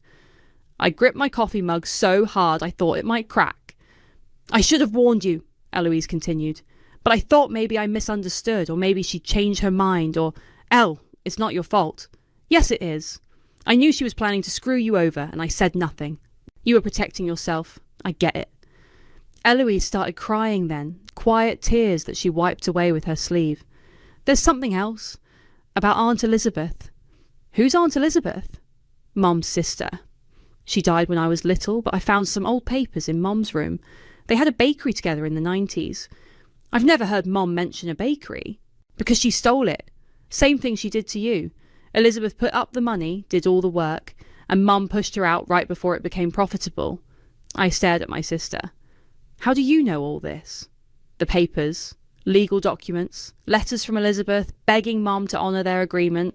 Elizabeth lost everything, her savings, her credit, her relationship with the family. What happened to her? She moved across the country, cut off all contact, died in a car accident 5 years later. Eloise pulled a folded envelope from her jacket. I brought copies. I opened the envelope and found photocopies of handwritten letters, legal documents, and what looked like a partnership agreement. Elizabeth's handwriting was desperate in the later letters. Cynthia, please reconsider. We built this together. You promised we were equal partners. The words could have been mine. There's a pattern, Eloise said. Mum finds someone to do the hard work, makes them feel special and included, then cuts them out when it's profitable. Why are you telling me this? Because I can't watch her do it again. And because Camilla threatened me. She what? Yesterday, she cornered me after my shift at the bookstore, said if I talked to you about anything related to the store, she'd make sure I lost my job. That's insane. She said Mum told her I might try to help you cause trouble. She said they'd both deny everything if I tried to repeat what I heard. I looked at my little sister, really looked at her. Dark circles under her eyes, tension in her shoulders, the way she kept glancing toward the door like she expected someone to walk in. Elle, are you safe at home? I think so. But Mom keeps asking weird questions about you. Where you're staying, what you're doing for money, if you've talked to any lawyers. What do you tell her? That I don't know anything, which was true until tonight. I reached across the table and squeezed her hand. I'm going to fix this. How? I'm opening my own store, right next door to hers. Eloise's eyes widened. Cora, that's crazy, probably. But she taught me everything I know about running a business. Time to put those lessons to use. She's going to lose her mind. Good. Eloise was quiet for a moment, then reached into her jacket again. There's one more thing. The original business registration for Mum's store. She handed me another envelope. I found this in her desk. Look at the date. I opened it and found the LLC registration paperwork. Filed 6 months before Mum had even mentioned the store idea to me. 6 months before she'd asked for my help. She was planning this from the beginning, I said. The whole thing was a setup. She needed free labour to get the store ready, and she knew you'd work harder if you thought you were building something for yourself. I folded the papers carefully and put them in my purse. Eloise, I need you to do something for me. What? Keep pretending you don't know anything. Don't let them know we talked. What are you going to do with those papers? Exactly what Mom taught me to do. I'm going to use every advantage I have. Kira, be careful. If she did this to her own sister, she's not going to do it to me. Not again. We sat in silence for a few minutes, both of us processing everything that had been said. Do you think she ever really loved us? Eloise asked quietly. I think she loves the idea of us. The version of us that makes her feel good about herself. That's not the same thing. No, I said. It's not. 6 weeks later, I stood in front of my completed store at 5 a.m., holding a cup of coffee and admiring the hand-painted sign, Vintage Revival, Curated Finds for the Modern Soul. Right next door, Mum's store still had the generic Thrift and More banner she'd hastily put up after I left. My contractor, Mike, pulled up in his truck. Ready for the big day? More than ready. We'd worked miracles in 6 weeks. Exposed brick painted white instead of sage green. Edison bulb fixtures casting warm light over carefully arranged vintage furniture. A story wall where customers could pin notes about items they purchased. And my pride and joy, a listening station with vintage records and headphones. Your mum's going to flip when she sees this, Mike said, carrying in the final delivery of inventory. That's the idea. At 8 a.m. sharp, I flipped the open sign. I'd deliberately chosen to open the day before Mom's planned grand reopening celebration, the event she'd been promoting all over social media with Camilla's help. The first customer was Mrs. Peterson from down the street. "Oh my goodness, is this an expansion of Cynthia's store?" "No, Mom, this is Vintage Revival. We're independently owned." "How wonderful! I love what you've done with the space." By 10 a.m, I had a steady stream of customers. Many of them assumed I was connected to Mum's store, but once they saw the quality difference, they understood. My inventory was curated, not just cheap. My displays told stories, not just showed prices. Cameron stopped by around noon, grinning as he watched customers browse. "This is incredible, Cora. The foot traffic is way higher than I expected." People are curious, and they like what they see. Your mother's noticed, I assume. I glanced toward the window. Mum had been peeking through her blinds every few minutes since I'd opened. "Oh, she's noticed." At 12:30, she finally made her move. The door chimed, and in walked Mum, followed by Camilla. Both of them looked like they'd dressed for battle. "Cora!" Mum's voice was ice cold. "What is this?" "This is my store, Vintage Revival. Your store, right next to mine. It's a free market, Mum. Competition is healthy." Camilla stepped forward, her phone already out and recording. "This is harassment. You're deliberately trying to sabotage our business." "I'm running my own business. If that feels like sabotage, maybe you should examine why." A customer near the record player looked up, clearly uncomfortable with the tension. "Could we take this outside?" I suggested. "No," Mom said loudly. "I want everyone to hear this. My daughter is trying to destroy the store we built together." "The store you built," I corrected. "Remember? You made that very clear. Don't be smart with me. I'm being accurate with you." An older gentleman browsing the furniture section cleared his throat. "Excuse me, but is there a problem here?" "No problem at all," I said with a smile. "Just a family discussion. Can I help you find anything specific?" "Actually, I was wondering about this writing desk. Do you know its history?" I launched into the story of the 1940s secretary desk, how I'd found it at an estate sale, the original owner's love letters still tucked in one of the drawers. The customer was fascinated, and other shoppers gathered around to listen. Mum and Camilla stood there, clearly not knowing how to interrupt without looking worse. The door chimed again, and in walked a man in a city inspector's jacket, clipboard in hand. "I'm looking for Cynthia Dawson, owner of Thrift and More." Mum's face went pale. "That's me." "Eugene Lawson, City Planning Office. I need to discuss some compliance issues with your business license." "Compliance issues?" "Multiple violations have been reported. Zoning, occupancy permits, sales tax registration. I need to inspect your premises immediately." Mum looked at me, then at the inspector, then back at me. "This is about the anonymous complaint, isn't it?" "Mum, I can't discuss the source of complaints, but these violations are serious. If they're not addressed within 48 hours, we'll have to issue a cease and desist order." 48 hours? That's impossible." "The violations have been outstanding for months. You've had plenty of time to address them." Camilla grabbed Mum's arm. "Aunt Cynthia, we should go deal with this." "This isn't over," Mum hissed at me. "No," I agreed. "It's not." After they left with the inspector, the atmosphere in my store completely changed. Customers who had been tense during the confrontation now seemed energized, like they'd witnessed something important. "Good for you, honey," said an elderly woman, examining vintage jewellery. "I've been watching that woman operate for years. About time someone stood up to her. You know my mother?" "Know her. She tried to cheat my grandson out of his inheritance when she bought furniture from his grandmother's estate. Paid half what she promised, then claimed there was never a written agreement." Other customers started sharing their own stories. Mum had a reputation I'd never known about. Small betrayals, broken promises, people who'd learned not to trust her word. She's got a pattern, said a man looking at vintage tools. Finds people who need money, makes them feel special, then screws them over. By closing time, I'd sold more inventory than I'd projected for my entire first week. But more importantly, I'd learned something crucial about my mother's business practices. Charlotte stopped by as I was locking up. How was the first day? Educational. I saw the inspector go next door. Everything okay? Everything's perfect. Cora, I probably shouldn't tell you this, but your mother called me this afternoon. She wanted to know if there was any way to break your lease. What did you tell her? I told her that her daughter had signed a legally binding contract, and unlike some people, I honour my agreements. Charlotte handed me an envelope.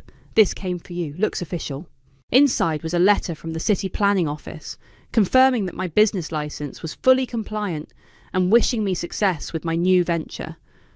I looked through my window at Mom's store, where the lights were still on, and I could see her and Camilla frantically going through paperwork. She taught me everything she knew, I said to myself. I just learned the rest. 2 weeks after the inspector's visit, Mum's store was hemorrhaging customers. Word had spread about the violations, and people were choosing my place over hers. I could see her through the window some days, sitting behind the register, with no customers for hours. Then Eloise called. Cora, you need to come to dinner at Cousin Juliana's tonight. Mom's planning something. What kind of something? I don't know, but she's been making calls all week. She told everyone in the family that you're trying to destroy her life.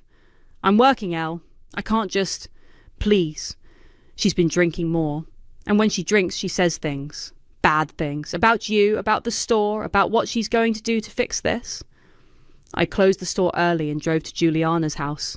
The whole extended family was there. Aunts, uncles, cousins I hadn't seen in years. The dining room felt like a tribunal. Mum sat at the head of the table, looking haggard but defiant. Camilla was next to her, scrolling through her phone like she was bored. There she is, Mum announced as I walked in. The daughter who's trying to destroy her own mother. Hello to you too, Mum. Juliana, ever the peacemaker, gestured to an empty chair. Cora, sit. Let's talk about this like family. There's nothing to talk about, Uncle Robert said. Cora opened a competing business right next to her mother's store. That's just vindictive. It's business, I said, taking the seat across from Mum, something Mum taught me about. Don't you dare blame me for your vindictive behaviour, Mum snapped. Vindictive? I'm running a legitimate business. You're trying to humiliate me. The room went quiet. Mum's voice had gotten shrill, desperate. Cynthia, Aunt Marie said gently, maybe if you explained what happened. What happened is that I gave my daughter everything, and she repaid me by trying to steal my customers and ruin my reputation. I laughed. Actually laughed. You gave me everything? Mum, you kicked me out of the store I helped build and told me I was never a partner. That's not how it happened. Really? Because I have recordings. The room went dead silent. Mum's face turned white. You recorded private family conversations? Uncle Robert looked disgusted. I recorded business discussions with someone who claimed to be my business partner. Those were private. Between partners, I interrupted, which is what you told me we were. I pulled out my phone and played one of the recordings. Mum's voice filled the room. This isn't just my dream anymore, Cora. It's ours. One day, all of this will be yours. Partners. Equal partners. When it ended, nobody spoke. Play another one, Eloise said quietly. I played the recording from our last real conversation at the store. Family doesn't need contracts and lawyers and all that nonsense. We have something better than paperwork. We have trust. Mum stood up so fast her chair fell backward. Stop it! Why? Embarrassed by your own words? You manipulated those recordings. I manipulated them? Mum, these are your exact words. Camilla finally looked up from her phone. Aunt Cynthia, maybe we should just leave. No! Mum slammed her hand on the table. I'm not leaving until everyone understands what she's doing to me. What am I doing to you? You're destroying my business, my reputation, everything I worked for. Everything we worked for, remember? Partners. I never promised you anything legally binding. Right. Because family doesn't need contracts. Juliana tried to intervene. Maybe you two should discuss this privately. No, I said, standing up. Let's discuss it right here, in front of everyone. I looked around the table.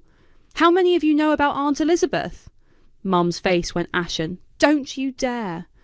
Elizabeth, Mum's sister, the one who had a bakery with her in the 90s. Cora, stop!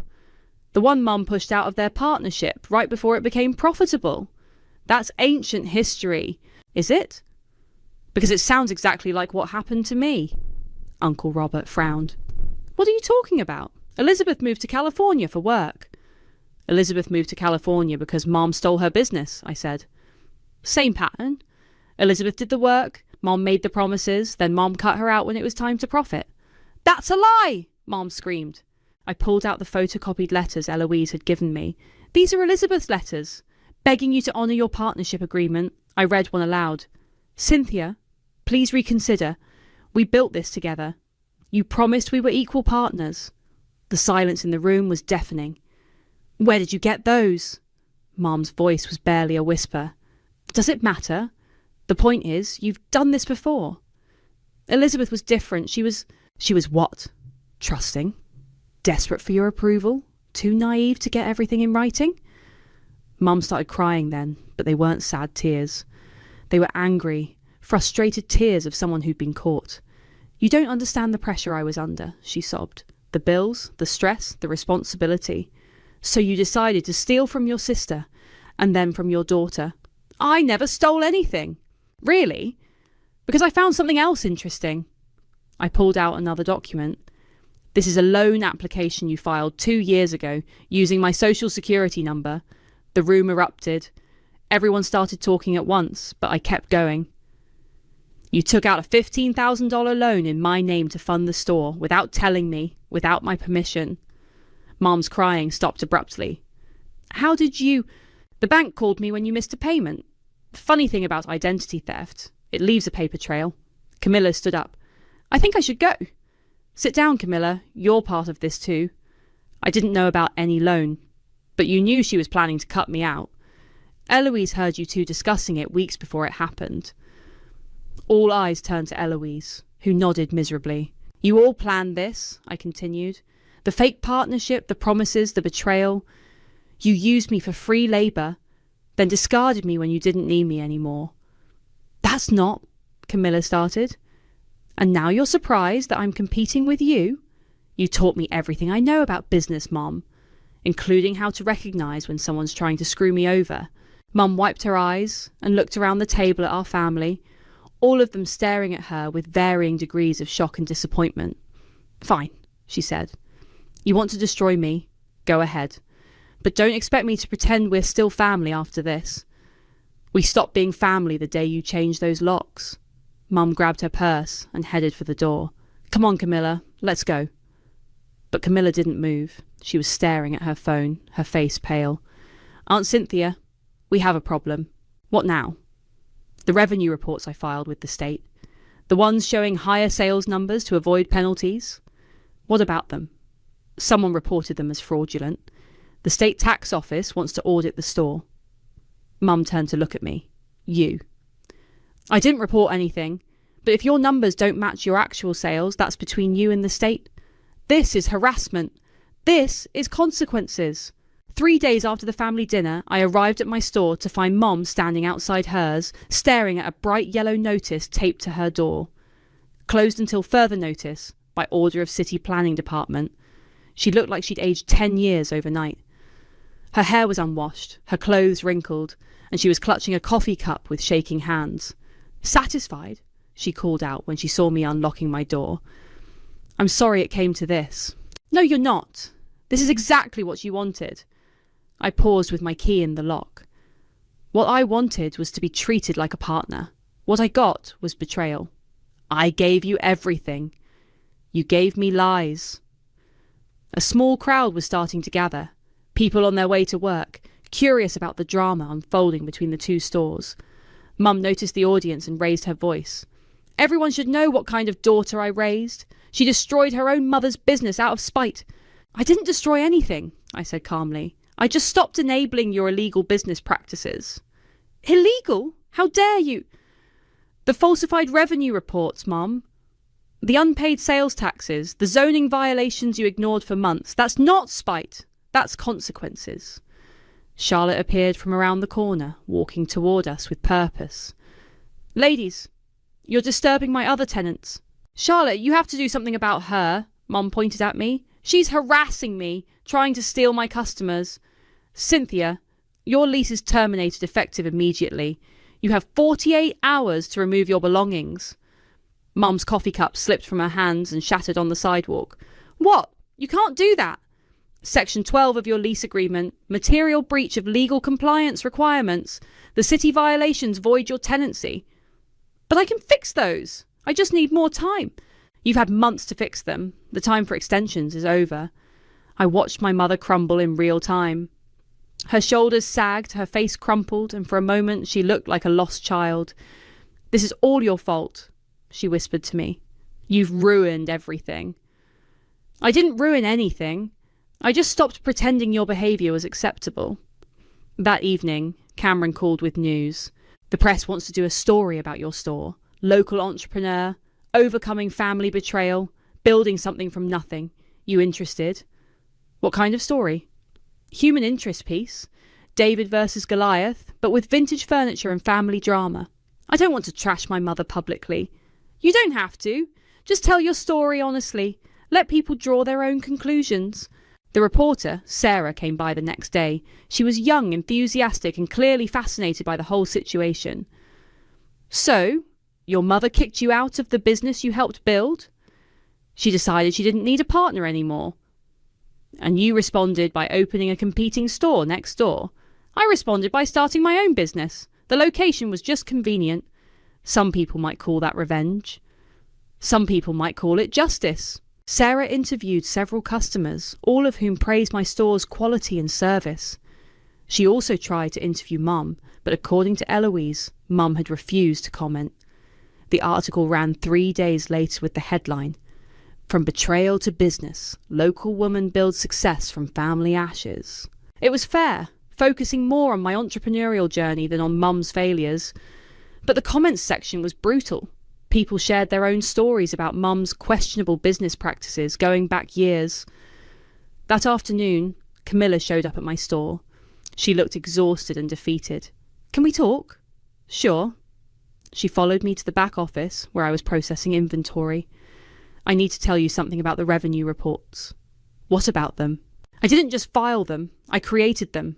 Made up numbers to make the store look more profitable than it was." I stopped typing and looked at her. "Why are you telling me this?" "Because the state auditor called me directly.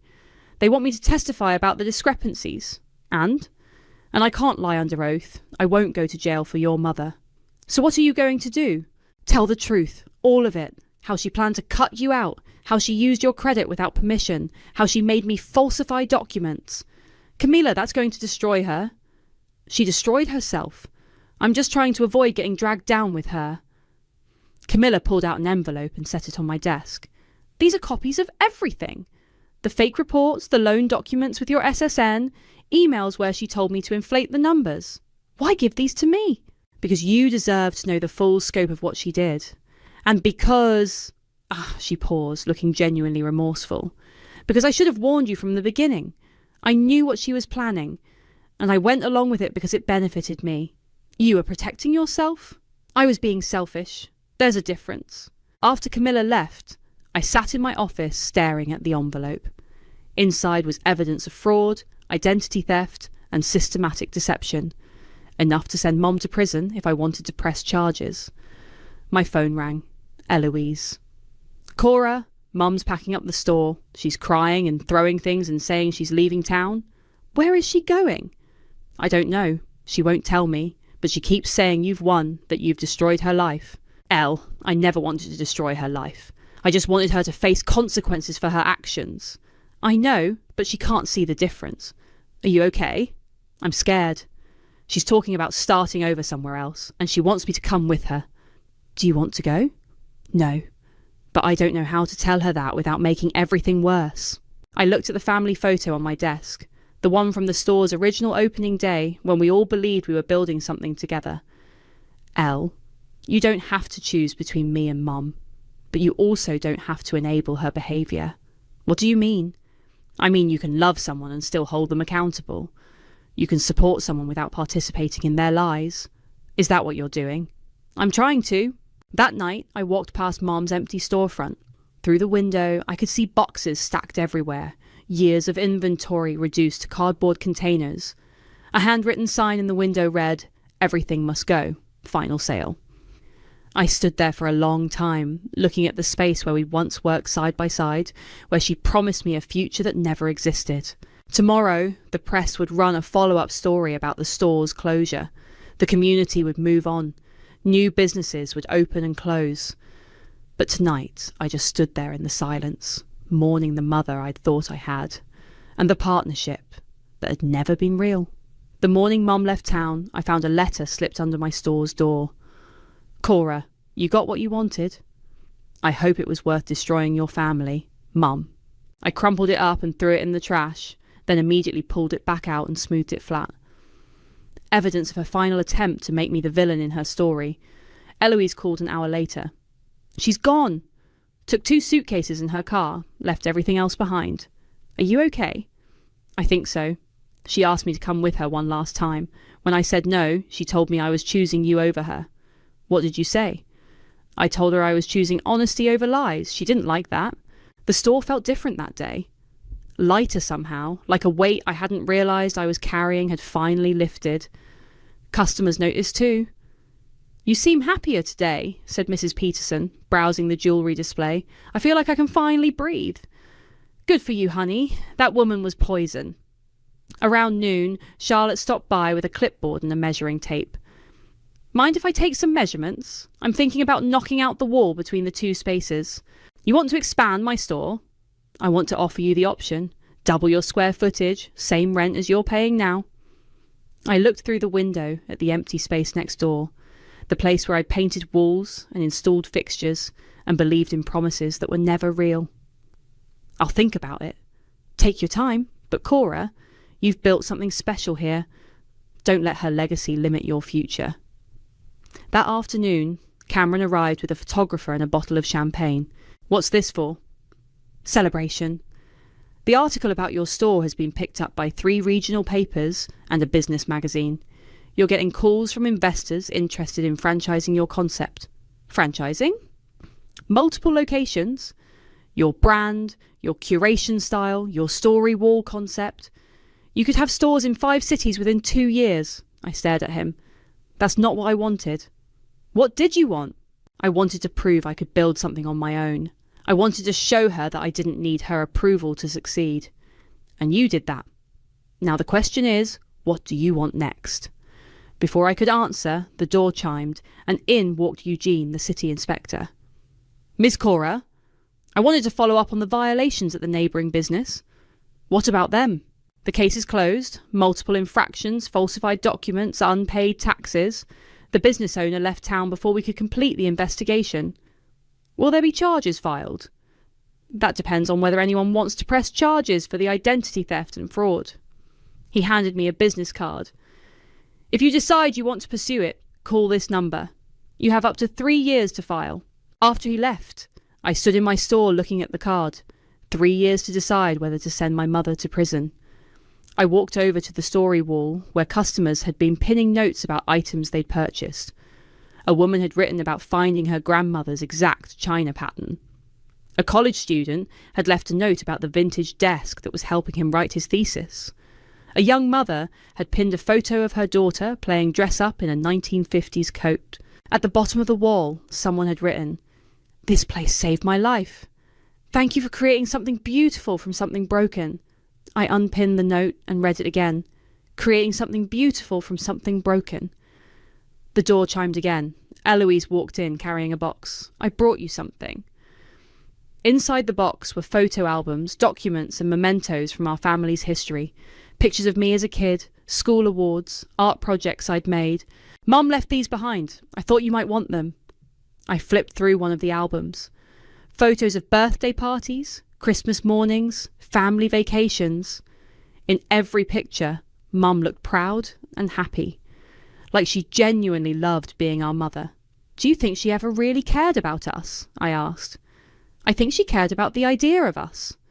The version of us that made her feel good about herself. That's what I said before. You were right.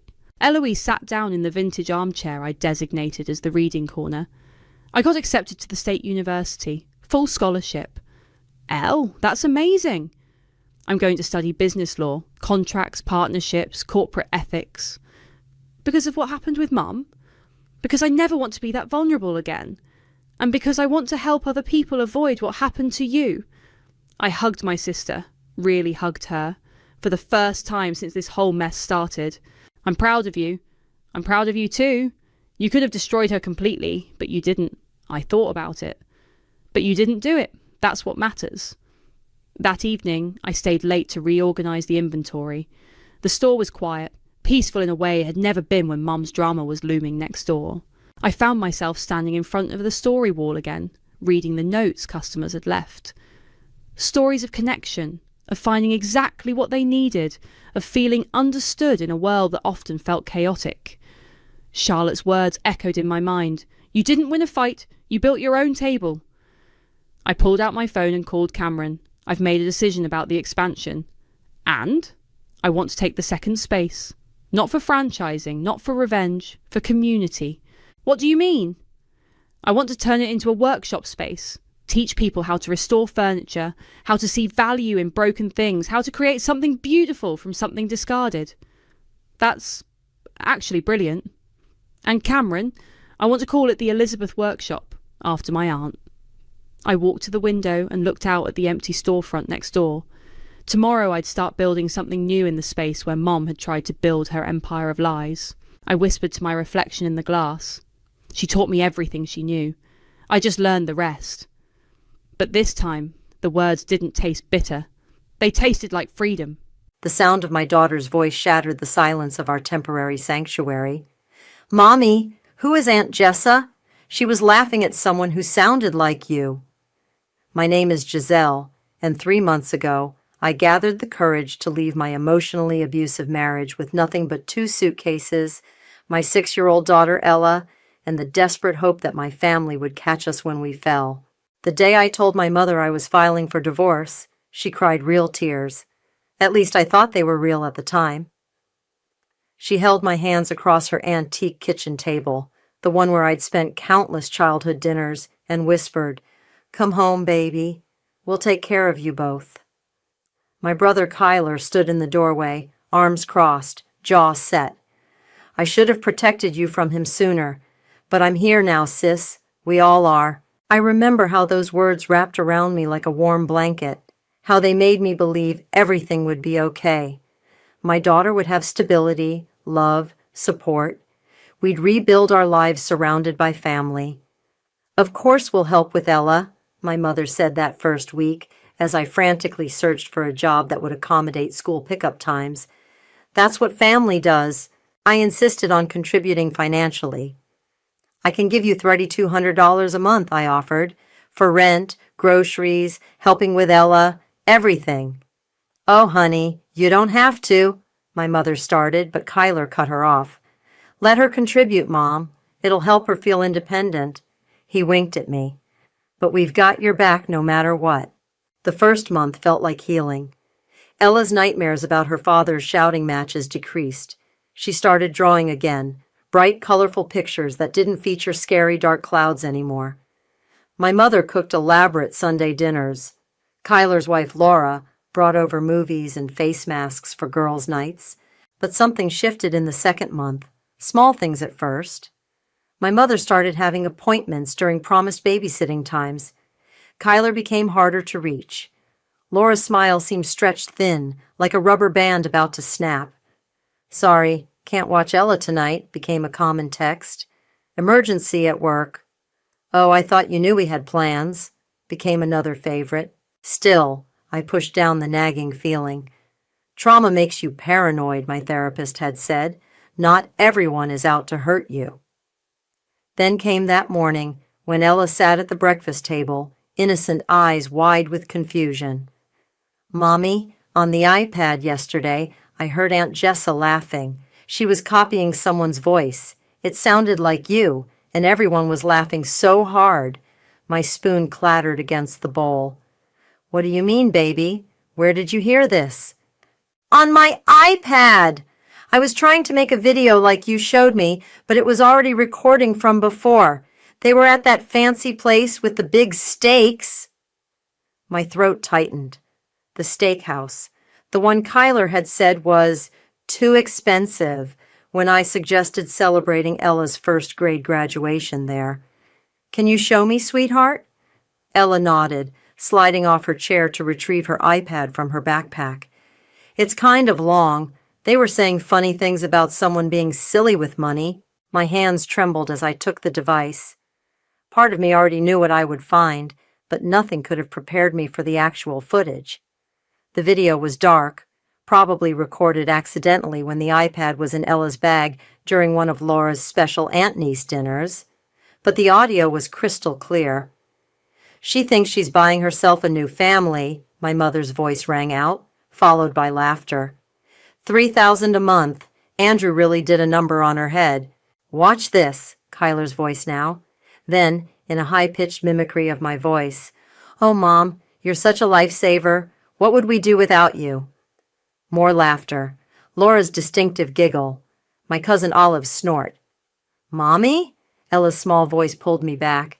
Are you okay? Your face looks funny. I realized I was gripping the iPad so hard my knuckles had turned white. With deliberate care, I set it down and forced a smile. I'm fine, baby. Just thinking about grown-up stuff. I reached down to pick up the crayons she'd dropped earlier. How about we color for a while? As I watched my daughter happily return to her artwork, something crystallized inside me. A cold, clear certainty that would change everything. I didn't cry. I didn't scream. I just picked up my daughter's crayons off the floor and made my decision. They wanted to laugh? Fine. But they were about to learn an important lesson about karma, family, and the true cost of betrayal. I watched the video 17 times that day, each viewing carving the betrayal deeper into my heart.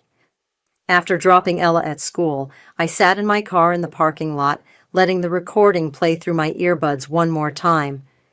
She's so desperate for approval, Laura's voice dripped with mockery. Did you see how she kept thanking Paula for watching Ella? Well, she's paying us enough to be grateful, Kyler chuckled. The clink of expensive wine glasses punctuated his words. Maybe we should start charging by the hour. My mother's response made my stomach turn. At least Andrew taught her one useful thing, how to hand over money without asking questions. I paused the video, staring at the dark screen that showed nothing but the inside of Ella's backpack. The steakhouse they were at, Morton's, was visible through my windshield across the street. The same one they'd said was too expensive for Ella's graduation dinner. My phone buzzed, a text from Laura. Taking Ella to the park after school today. Quality aunt time. I typed back, Actually, I'll pick her up. Thanks, though. The response was immediate. Oh no, are you sure? We had such fun plans. Fun plans? Like accidentally recording yourself mocking her mother? Yes, I'm sure. I put my phone on silent and pulled out my banking app. $3,200, transferred faithfully every month, for 3 months. That's $9,600 they'd taken while laughing behind my back. The restaurant door opened, and I watched as the lunch crowd began filtering in. Men and women in business suits, families celebrating special occasions. I wondered how many of them were sitting on secrets like mine. My phone lit up again. Kyler this time. Hey, sis, everything okay? Laura said you canceled Park Day. I took a deep breath before responding. Everything's fine. Just want some mother-daughter time. You know you can talk to me if something's wrong, right? That's what big brothers are for. The same big brother who'd just been recorded mocking my voice, my pain, my trust. I closed the messages without responding and opened my email instead. There, buried under promotional emails and bill reminders, was the one from Zara, my best friend. Women's Entrepreneurship Grant. Applications due next week. I'd ignored it when she first sent it, too focused on family healing to think about my own future. Now I clicked the link and started reading. The afternoon crawled by as I worked my customer service job remotely from a local coffee shop. Every call I took, every email I answered, I thought about that video, about the way they laughed, about how my mother, my own mother, had used my trauma for dinner entertainment. At 2:45, I pulled up to Ella's school. She bounced into the car, pigtails swinging. "Mommy, I thought Aunt Laura was picking me up." "Change of plans, baby. I thought we could have our own special afternoon. How about ice cream?" Her face lit up. "Can we get the rainbow sprinkles?" "All the sprinkles you want." At the ice cream parlor, watching Ella create a masterpiece of vanilla ice cream and multicolored toppings, I made my second decision of the day. "Hey, sweetie, what would you think about having our own place? Just you and me?" She looked up, sprinkle falling from her spoon. "Like a house? Maybe an apartment first, something cozy, with room for all your art supplies. Could I paint my room?" "Any color you want."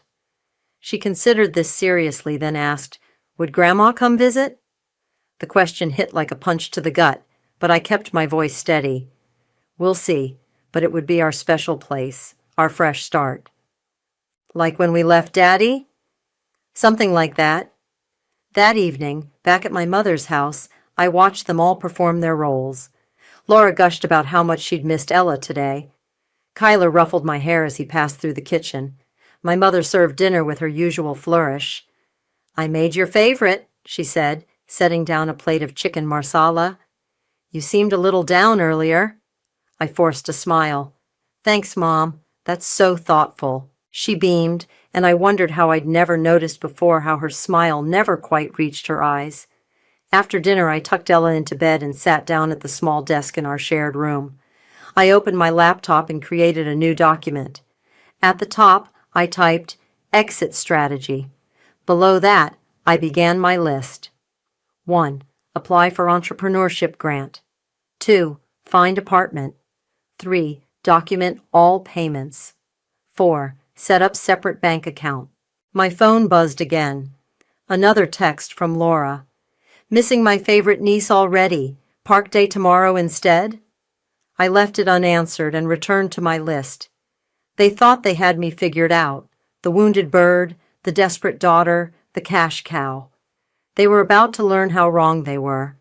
The next morning, I waited until everyone was gathered for breakfast before dropping my carefully crafted bomb.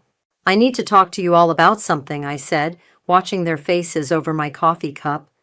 "There's been a change at work." My mother paused mid-bite. "What kind of change?"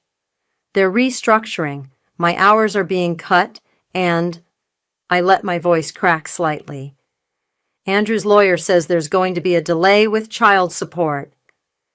The shift in the room was immediate and palpable. Kyler's fork clattered against his plate. Laura's smile froze. My mother's eyes narrowed. "How long of a delay?" Kyler asked, his tone already different. "A few months, maybe longer. I won't be able to contribute the same amount for a while. Maybe—" I swallowed hard, playing my part. "Maybe nothing at all for a bit." The silence that followed was deafening. Ella, bless her heart, continued happily munching her cereal, oblivious to the tension. My mother cleared her throat. "Well, that's concerning. We've arranged our budget around your contribution." "I know, Mom. I'm so sorry." I blinked rapidly, as if fighting tears. "I'll try to figure something out." "You should call Andrew," Laura chimed in, her voice syrupy sweet. "Remind him of his responsibilities." I wanted to remind her of how she'd mocked those same responsibilities at the steakhouse, but instead I just nodded meekly. The changes started that very day. My mother had a migraine and couldn't watch Ella after school. Kyler was suddenly swamped at work and couldn't help with weekend activities. Laura's daily texts about playdates dried up. A week later, I got the first call from Ella's school. "Mrs. Wolfe, Ella's still waiting to be picked up. We've been trying to reach your emergency contacts." My heart raced as I left work early. When I arrived, Ella sat alone on the school steps, her small shoulders slumped. Grandma forgot? I asked gently, knowing the answer. She nodded. She's not answering her phone, but I saw her car at the mall when we drove past. That night I found my mother in the kitchen calmly preparing dinner. You left my daughter waiting at school, I said, keeping my voice level. She didn't even turn around. I told Kyler to pick her up. No, you didn't. I checked with him. Well, I'm not a professional babysitter, Giselle. Perhaps you should look into after-school programs. They have payment plans for people in financial difficulties. The contempt in her voice made my skin crawl, but I forced myself to remain calm. I'll figure something out. Later that night, my phone lit up with a text from Zara. Did you apply for that women's grant I told you about last month? I glanced at Ella, sleeping peacefully in her bed, then at the wall we shared with my mother's room. Through it, I could hear her on the phone, probably with Laura, probably talking about me. Not yet, I typed back, but I'm going to. The next few weeks were a masterclass in passive-aggressive behavior. My mother's forgetfulness became chronic. Kyler's excuses grew more elaborate. Laura stopped acknowledging my existence entirely. The final straw came when I overheard my mother on the phone in her study. Of course we can't kick them out. How would that look? But there are ways to encourage independence. Yes, Laura, I know it's hard on you all. No, I don't know where she's going to get the money. Well, she got herself into this mess. That evening I sat with Ella during her bath time, watching her make her rubber duck dive for imaginary treasure. Baby, remember when we talked about having our own place? She looked up, water dripping from her nose. With my rainbow room? That's right. How would you feel if we started looking soon? She splashed excitedly. Can we get bunk beds? We can look at bunk beds, I laughed, then grew serious. But we need to keep it a secret for now, okay? Like a special mission. She drew an X over her heart with a wet finger. Cross my heart. I'm good at secrets, Mommy. After tucking her in, I opened my laptop and pulled up the grant application. The questions seemed to stare back at me. Describe your business plan. How will this grant impact your future? What makes you uniquely qualified? I began typing, my fingers flying across the keyboard. With each word, I felt stronger, more determined. They thought they were pushing me out? They had no idea they were actually setting me free. My phone buzzed with another group text from Laura. Family game night Friday. Who's in? I smiled as I typed my response. Count us in.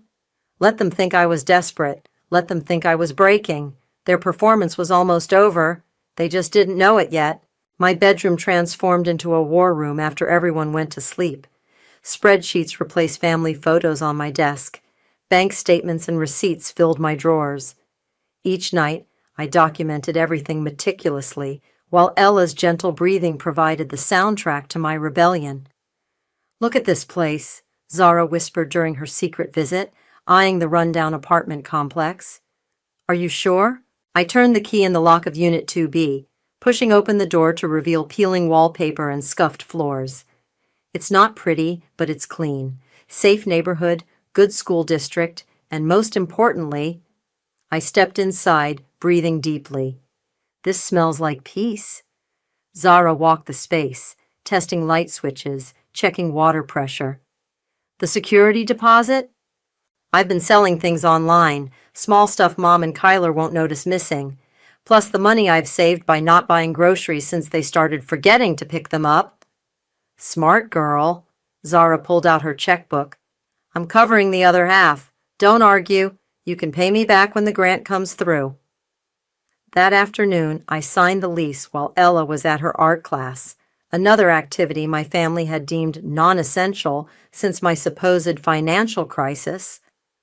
When can we move in? I asked the property manager. Keys are yours now, but it needs a good cleaning. Perfect.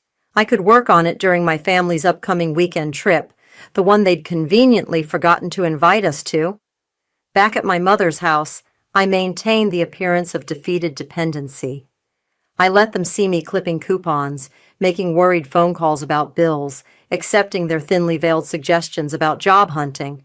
There's always retail, my mother said over dinner. They hire anyone. I nodded meekly while calculating how many boxes I could pack during their absence. The next morning, Ella surprised me by presenting a drawing at breakfast. Look, Mommy, it's our new home. My heart stopped. Across the table, my mother's fork paused midway to her mouth. New home? Ella, bless her innocent heart, began to speak, but I quickly jumped in. She means her dollhouse, Mom. We've been watching home renovation shows. Right, baby? Ella's eyes widened slightly, then she caught on. Yeah, I want to make my dollhouse all pretty. That evening I pulled her aside. Remember our secret mission? She nodded solemnly. I almost told. I'm sorry, Mommy. It's okay, sweetheart, but we need to be extra careful now, like spies. Her eyes lit up. Can I have a code name? Of course. What would you like? Rainbow Agent. Over the next week, Rainbow Agent and I worked our covert operation.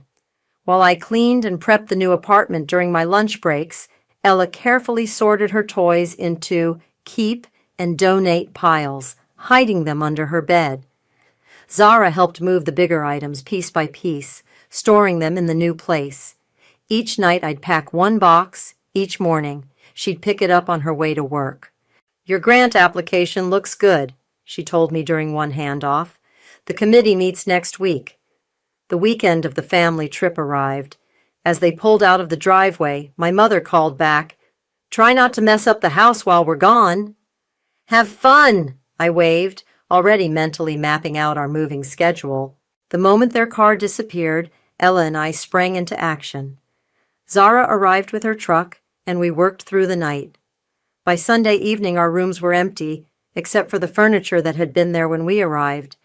I stood in the new apartment, surrounded by boxes, watching Ella twirl in her empty room. Can we paint it now, Mommy? Rainbow colors? Soon, baby. First, we have to go back to Grandma's for a few more days. Remember why? She nodded. So they don't suspect our secret mission, and because you're waiting for the special letter about your business. That's right, just a little longer. We returned to my mother's house Sunday night, everything appearing unchanged. When they returned Monday evening, full of stories about their weekend, I listened politely while feeding Ella dinner. You should have come, Laura said, not meaning it at all. The resort was amazing. Maybe next time, I replied, knowing there wouldn't be one. That night, as I tucked Ella into bed in our nearly empty room, she whispered, Mommy, are we winning? I kissed her forehead, thinking of the grant committee meeting later that week, of our fresh start waiting just around the corner, of the look on their faces when they realized we'd slipped away right under their noses. Yes, baby, we're winning. My phone buzzed, an email notification about the grant application. Subject line, committee decision meeting, tomorrow, 9 a.m. I smiled in the darkness. One way or another, our time here was almost done. They thought they were pushing us out, but really they were pushing us towards something better. Tomorrow would tell us just how much better it could be. The email arrived during my lunch break. Congratulations! We are pleased to inform you that your grant application has been approved for the full amount of $10,000. My hands shook as I forwarded it to Zara, adding only, We did it. Her response came instantly. Yes! Operation Freedom is go! I spent the afternoon in a daze, fielding customer service calls while mentally calculating my next moves. The grant money would hit my account in 3 business days. 3 days to maintain the charade of desperate dependency. That evening, my mother cornered me in the kitchen. Giselle, we need to discuss your situation. I looked up from the pot of mac and cheese I was stirring, Ella's favorite dinner. What situation? This financial difficulty. It's been weeks now. We can't keep supporting you without compensation. I stirred the pasta slowly, remembering the steakhouse video. I understand, Mom. I'm trying my best. Perhaps it's time to consider moving to a smaller place. There's a women's shelter that... A shelter? I let my voice crack. You want us to go to a shelter? She placed her hand on my shoulder, her fingers cold. Sometimes we need to hit bottom before we can climb up. Later, I heard her on the phone with Kyler. I think she finally gets it. She'll be out soon enough. The next morning, I visited my bank. The manager reviewed my documentation. 3 months of cash withdrawals, all marked rent, with no formal lease or receipts. Since there's no written agreement, she explained, and all withdrawals were made by you personally, legally these funds are still yours to move. One signature later, I'd reclaimed every penny they'd taken while mocking me behind my back.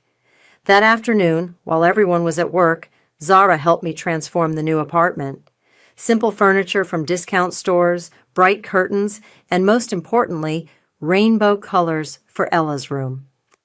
This place looks amazing, Zara said, helping me hang a string of fairy lights. They're going to lose their minds. They're going to lose more than that, I replied, thinking of the monthly payments they'd gotten used to receiving. That evening, I sent a single group text, a photo of a freshly made bed with the caption, "Thanks for helping me find out what I don't need anymore." The responses were immediate. Laura, "What is this?" Kyler, "Where are you?" Mom, "Call me immediately." I turned off my phone and helped Ella with her homework in our new kitchen, the sound of her pencil scratching paper more soothing than any family dinner had ever been. The next morning, I dropped Ella at her new school, just 3 blocks from our apartment. Her teacher, already briefed on our situation, gave me a reassuring smile. "She'll be fine," she promised. "We've got extra security measures in place." At work, I logged into my newly established business website.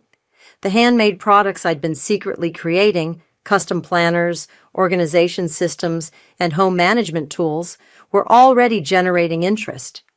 My phone buzzed constantly with messages from family. "This is completely inappropriate. After everything we've done for you, you can't just disappear." Around noon, my mother played her final card. "I'm calling Andrew. He needs to know you're having some kind of breakdown." I finally responded, "Andrew already knows. He's agreed to send all future support payments to my new address. Have a nice life." Then I blocked them. All of them. That evening, Ella and I celebrated with pizza on our living room floor, sitting on cushions because our furniture wouldn't arrive until tomorrow. "Mommy," she said, cheese stretching from her slice, "is Grandma mad at us?" I set down my pizza. "Probably, but sometimes people get mad when you stop letting them hurt you. Like when Daddy got mad when we left?" "Exactly like that. But look at us now. We're okay, right?" She looked around our small but bright apartment, at her backpack by the door, at the rainbow walls we'd painted together. "We're better than okay. We're happy." My phone lit up with a text from Zara. "Laura's posting on Facebook. Want to see?" "Hit me." She sent a screenshot. "Family means forgiveness, but some people prefer to run away from their problems. SMH. I laughed out loud, startling Ella. "What's funny, Mommy?" "Just grown-up stuff, baby. Hey, want to help me pack some orders for my new business?" She bounced up excitedly. "Can I put the stickers on?" "You're the official sticker manager." As we worked together, labeling packages for my first customers, I thought about my mother's words. Sometimes we need to hit bottom before we can climb up. She was right, but what she didn't realize was that their bottom was about to start the moment we disappeared from their lives. And our climb? We were already soaring. The first of the month arrived like a thunderclap. My phone exploded with notifications before I'd even finished my morning coffee. "Kyler, where's the money?" "Mom, we need to talk now." "Laura, this is getting ridiculous." I sipped my coffee, watching Ella get ready for school in her new uniform. She twirled in front of the mirror, adjusting her headband. "Ready for another day, Rainbow Agent?" She gave me a salute. "Mission, learn multiplication." After dropping her off, I parked in front of my favorite coffee shop and opened my email. Time to end this once and for all. To family group.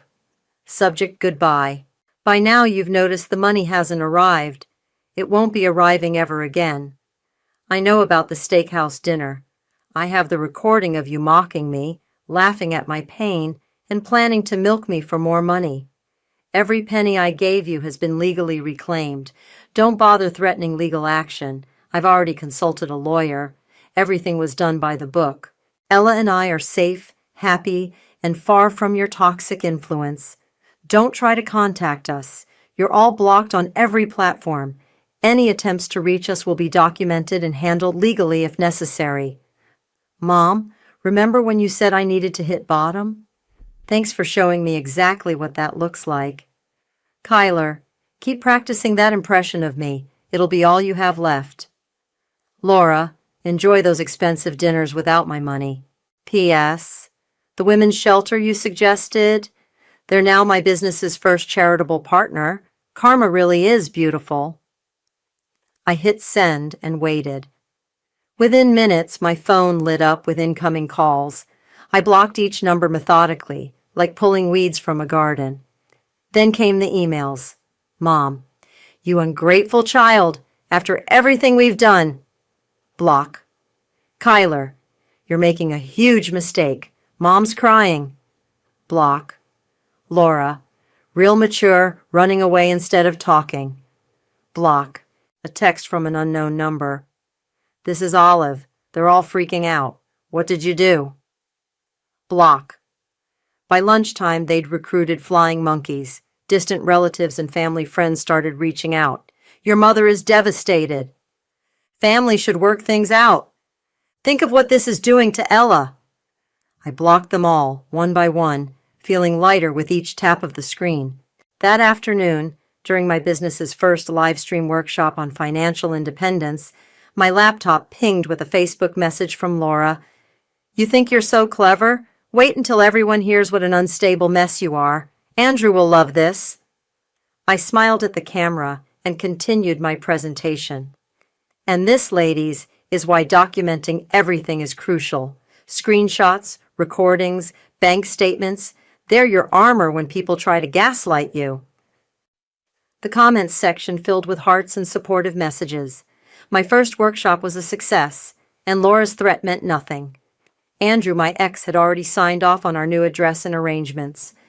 That evening, Ella and I baked cookies in our tiny kitchen. The smell of vanilla and chocolate filled our apartment, erasing any lingering traces of doubt. Mommy, can I ask something? Always, baby. Is Grandma sad that we left? I put down the spatula and knelt to her level. Probably, but remember what we talked about? Sometimes people are sad because they can't control you anymore, not because they miss you. She nodded sagely. Like when Madison got mad because I wouldn't give her my lunch dessert anymore? Exactly like that. My phone buzzed, a video call request from my mother. I declined it and added the number to my blocked list. Later, after Ella was asleep, I checked my email one last time. A new message from an unfamiliar address caught my eye. Giselle, it's Paula. Your behavior is shocking and childish. We took you in when you had nothing. We supported you. And this is how you repay us? By stealing back money you freely gave and running away? What example are you setting for Ella? We demand an explanation in person. If you don't respond, we'll be forced to take action. I forwarded it to my lawyer with a single line, adding this to the documentation. Then I opened my business planning notebook and began sketching out next month's workshop topics. Setting boundaries, financial independence, toxic family dynamics, breaking free. My phone lit up with one final text from Zara. How you holding up, warrior? I looked around my peaceful apartment, at Ella's artwork proudly displayed on the fridge, at the growing list of workshop signups on my laptop. Never better, I replied. Freedom feels amazing. I could almost hear their voices from the steakhouse video. She thinks she's buying herself a new family. They were wrong. I wasn't buying a new family. I was investing in our freedom. So let me get this straight. My therapist Sarah leaned forward in her chair. You moved out, reclaimed your money, and blocked them all without a single confrontation? Yes. I shifted in my seat. Was that wrong? She sat back, a slight smile playing on her lips. You didn't burn the bridge. You built the exit. News of the fallout reached me through various channels over the next few weeks. Zara, still connected to Laura on social media, kept me updated. Kyler and Laura are separated, she reported during our weekly coffee meetup. Apparently, he blamed her for pushing the whole milk Giselle for money thing. I stirred my latte. And my mother? Her latest Facebook post is about ungrateful children and karma coming back around. Oh, and get this. The roof in her kitchen started leaking. She can't afford the repairs. The roof that my money would have fixed. Irony had a sense of humor. My business was thriving. The workshops had a waiting list, and my planners were selling faster than I could make them. Local women's shelters started referring their clients to my financial independence seminars. One morning, while checking my business email, I found a message from Olive. I know I don't deserve a response, but I need to apologize. I sat there during that dinner listening to them mock you and said nothing. I was a coward. They're all falling apart without you, and honestly, they deserve it. I'm sorry, Giselle. I really am. I marked it as read and moved on. Apologies were nice, but they didn't change the past. Ella flourished in her new school. Her teacher called me in for a conference, but not for the reasons I feared. She's helping other kids, Mrs. Rodriguez explained. Yesterday she told Madison, it's okay to say no to mean friends. Where does she get this wisdom? I thought of all our talks about boundaries and strength. She's been through a lot. We both have. That evening during dinner, Ella asked, Can I take art classes after school? Jenny says they're really fun. 6 months ago, this request would have sent me into a panic, wondering how to afford it while sending money to my family. Now, I simply pulled up the registration form on my phone. Which day works better for you, Tuesday or Thursday? Her eyes lit up. Just like that? Just like that, baby. Later that night, Zara sent me another update. Your mom's house is becoming the neighborhood eyesore. Kyler moved in with her since Laura kicked him out. They're both playing victim on social media. I was about to respond when my phone rang. Unknown number. Against my better judgment, I answered. Hello? Giselle? It was my cousin James, someone I hadn't spoken to in years. Look, I know you probably don't want to hear this, but things are bad. Kyler's drinking, your mom's falling apart, Laura's telling everyone who'll listen about how you stole from them. Interesting version of events, I replied coolly. Did they mention the recording, the mocking, the manipulation? Silence on his end. Then, no, they didn't. That's what I thought. Goodbye, James. I hung up and blocked his number too. The next morning during my workshop, a participant raised her hand. How do you deal with the guilt when family tries to make you feel bad for choosing yourself? I thought about James's call, about Olive's email, about my mother's leaking roof. Guilt is their weapon, I answered. Your peace is your shield. Which one do you want to carry? That weekend, Ella and I painted her room, finally completing the rainbow design she'd dreamed of. As we worked, she hummed happily, occasionally adding extra stars to the galaxy corner she'd insisted on. Mommy? Yes, baby? Remember when Grandma used to forget to pick me up from school? I paused, brush mid-stroke. Yes. I like it better now. Nobody forgets me anymore. I hugged her, not caring about the paint stains we were getting on our clothes. Nobody ever will again. That evening, as I was updating my business accounts, a notification popped up, another unknown number calling. This time, I let it go to voicemail. The message was brief. Giselle, it's Mom. Please, we need to talk.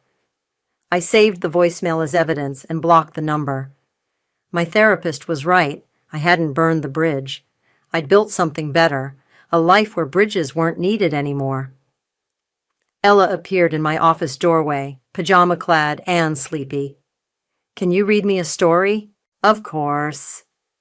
I closed my laptop, leaving the past behind where it belonged. Which one tonight? She grinned. The one about the brave princess who saves herself. I smiled, taking her hand. That's my favorite, too. The voicemail from my mother played in my mind as I set up for my largest workshop yet. Zara helped arrange chairs while I tested the microphone. "Ready for this?" she asked, adjusting a banner that read, "Financial Freedom and Family Boundaries Workshop." More than ready.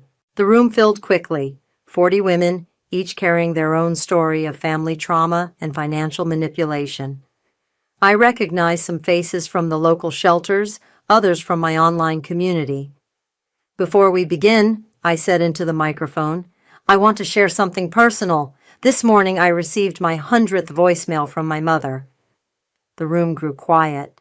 She said what she always says, "We miss Ella. I miss you. You can't just erase family."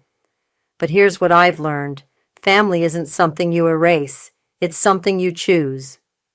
A woman in the front row wiped her eyes. Today, we're not just talking about money management, we're talking about worth. Your worth isn't measured by how much abuse you can tolerate or how many chances you give toxic people. My phone buzzed. Another unknown number. I held it up. "See this? Probably my brother using a new number. Watch."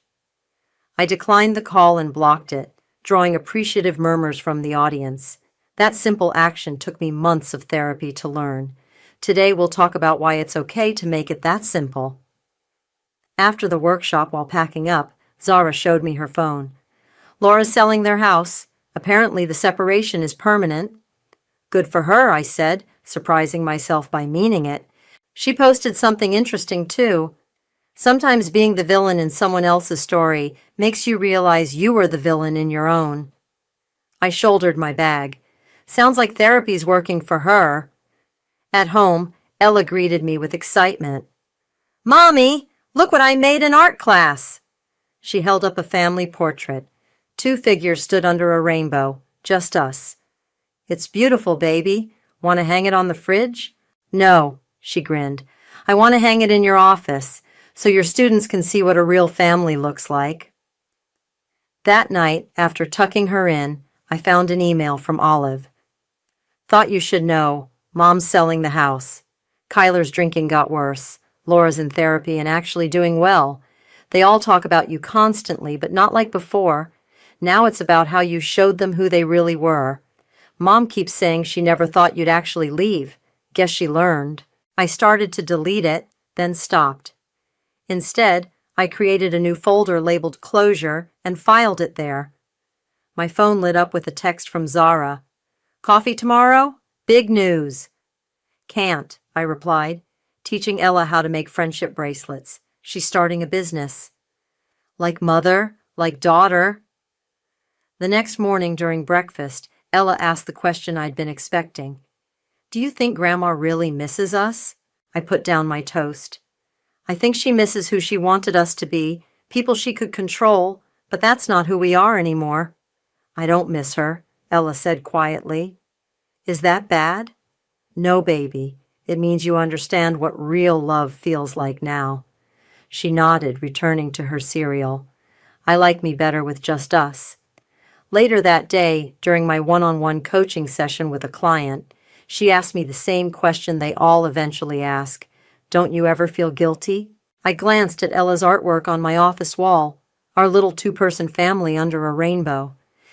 Guilt is the tax we think we have to pay for choosing ourselves. But here's the truth. The best revenge isn't making them suffer. It's living so fully that their absence becomes their punishment. That evening, as Ella and I worked on her business plan for friendship bracelets, my mother's latest voicemail played in my head. "You can't just erase family." She was right about one thing. I was trying to buy a new family, and I did.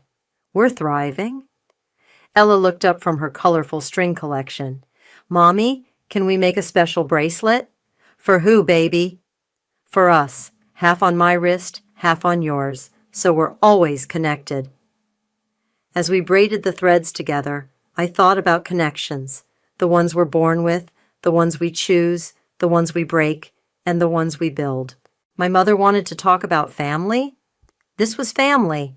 Right here, making friendship bracelets with my daughter, building a business, healing together.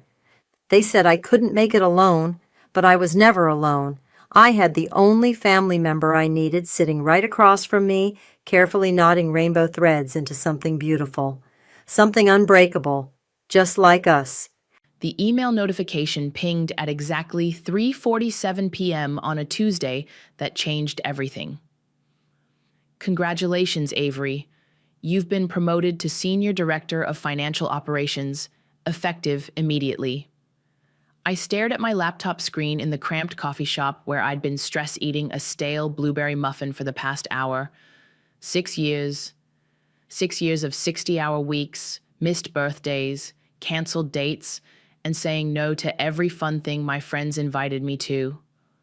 All for this moment. My name is Avery, and I'm 29 years old. I work in corporate finance, which means I spend my days making rich people richer while living off ramen and the occasional splurge at Target. But this promotion? This was my ticket out of paycheck to paycheck anxiety and into actual financial security. I called my mom immediately. Caroline Harrison speaking. She always answered like she was running a business instead of sitting in her pajamas watching daytime TV. Mom, I got it. The promotion. Silence. Then, oh, honey, that's wonderful. Listen, can you come over? I really need to talk to you about something important. The drive to her apartment took 20 minutes, but I spent the entire time buzzing with excitement. Maybe she'd actually be proud of me for once. Maybe we'd celebrate together. Maybe she'd finally see me as more than just the responsible daughter who fixed everyone else's problems. I knocked twice before she opened the door.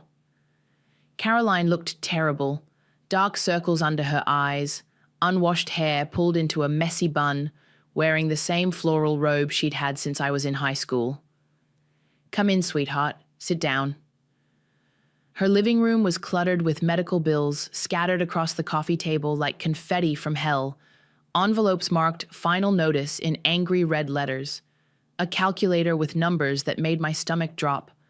Mom, what is all this? She sank into her chair and started crying.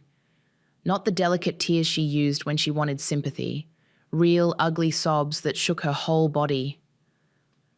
The surgery last year, the complications, the second surgery, insurance covered some of it, but she gestured helplessly at the papers. $48,000, Avery. They're threatening to garnish my wages. Gus says they might put a lien on the apartment. Gus, her boyfriend of 2 years, who somehow always had money for golf, but never for groceries. Mom, why didn't you tell me sooner? Because you were working so hard and I didn't want to burden you, and I kept thinking I could figure it out myself, but... She looked up at me with desperate eyes. You just got promoted, right? You'll be making more money now? The question hung in the air like smoke. I looked at those bills, at my mother's tear-stained face, at the woman who'd raised me and my sister Mallory after Dad died when I was 16. How much do you need? All of it. The whole $48,000. I know it's a lot, but you're the only one who can help me. Mallory's still trying to get her art career off the ground, and I pulled out my phone and opened my banking app. My savings account showed $52,847.23. 4 years of living like a monk, eating peanut butter sandwiches for dinner, driving a car held together with duct tape and prayer. I can transfer it right now. Really? Her face lit up like Christmas morning. Oh, Avery, you're a miracle. You're my miracle daughter. I don't know what I'd do without you. She hugged me then, really hugged me, and for the first time in years, I felt like I mattered to her, like I was more than just a safety net or a backup plan. I transferred the money while she watched over my shoulder, both of us staring at my account balance as it dropped to $4,047.23. I'll pay you back, she said, but we both knew she wouldn't. We both knew this was just what I did. I fixed things. I paid for things. I made problems disappear. Don't worry about it, Mom. Family takes care of family, right? She squeezed my hand. I always knew you'd pay everything off eventually.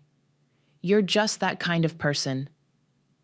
Something about the way she said it felt strange, but I was too exhausted to analyze it. I'd just given away my entire financial cushion, but seeing her relief made it worth it. 2 weeks later, I was scrolling through Instagram during my lunch break when I saw it. Mallory's latest post, a photo of her beaming next to a brand new white Lexus with a giant red bow on the hood. The caption read, "Thanks to Mom for the amazing surprise. Best early birthday gift ever. Shah blessed Shah new car, Shah Mom's love." I stared at the screen until my eyes burned. $48,000. I drove to my mother's apartment at 7 a.m. the next morning. No phone call, no warning. I used my spare key and walked straight into her kitchen where she was making coffee in that same ratty robe. "Avery, what are you doing here so early?" I held up my phone with Mallory's Instagram post still open. "Explain this." Caroline glanced at the screen and shrugged. "Oh, that. Isn't it lovely? Mallory's been having such a hard time lately with her art not selling, and she needed reliable transportation for her freelance jobs. With what money? Well, I had some savings set aside and—" "Mom," my voice came out flat and cold. "I transferred you $48,000 2 weeks ago, every penny of my savings. And now Mallory has a brand new Lexus." Caroline's face shifted into that familiar expression I'd seen 1,000 times growing up. The look she got when she was about to make me feel guilty for questioning her. "Avery, honey, you're being dramatic. The car was only $35,000, and I got a good deal because Gus knows someone at the dealership. The rest went to the medical bills, just like I said." "Show me the receipts." "Excuse me? The hospital payments, the receipts. Show me proof that my money went to your medical debt." She turned back to her coffee maker, suddenly very interested in adding cream. "I don't need to prove anything to you. You gave me that money as a gift to help your family. I gave you that money to pay off your hospital bills, not to buy Mallory a luxury car. Mallory needed help. She's struggling, Avery. Not everyone can be successful like you. Some of us have to help the ones who need it most." I felt something snap inside my chest. What about when I needed help? What about when I was working 3 jobs in college while Mallory got her tuition paid for? What about when I ate ramen for 6 months to save up for my security deposit while you sent her to Europe for that art program? That's different. You've always been independent. You don't need— I needed a mother who didn't treat me like an ATM. Caroline slammed her coffee mug down on the counter. "How dare you speak to me like that? After everything I've done for you, I raised you and your sister alone after your father died. I sacrificed everything." "You sacrificed nothing. I've been paying for Mallory's mistakes since I was 18. Her credit card debt, her rent when she quit that gallery job, her car repairs, her— She's your sister, and I'm your daughter.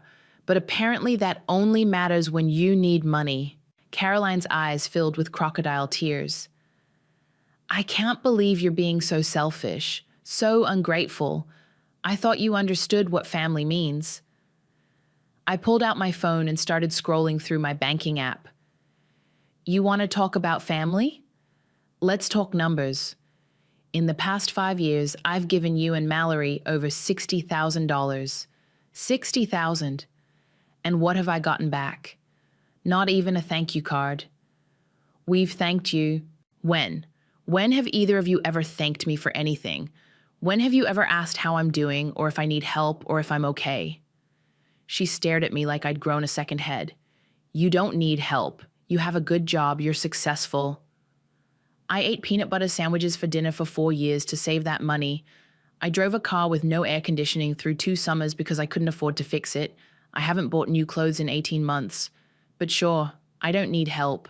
Caroline crossed her arms. "Well, what's done is done. I can't exactly return the car now." "Actually, you can. I looked it up. The car is registered in my name." Her face went white. "What?" "The car loan. It's in my name, isn't it? Because Mallory's credit is trash and you don't have any income. You used my credit to buy her that car." That's just a technicality. For the financing." I smiled for the first time in weeks. "If it's in my name, That means I own it, which means I can take it back. Avery, you wouldn't watch me. I headed for the door, but Caroline grabbed my arm. Please don't do this. Mallory loves that car. It's the first nice thing she's ever had. It's the first nice thing I ever bought her, with my money that you stole.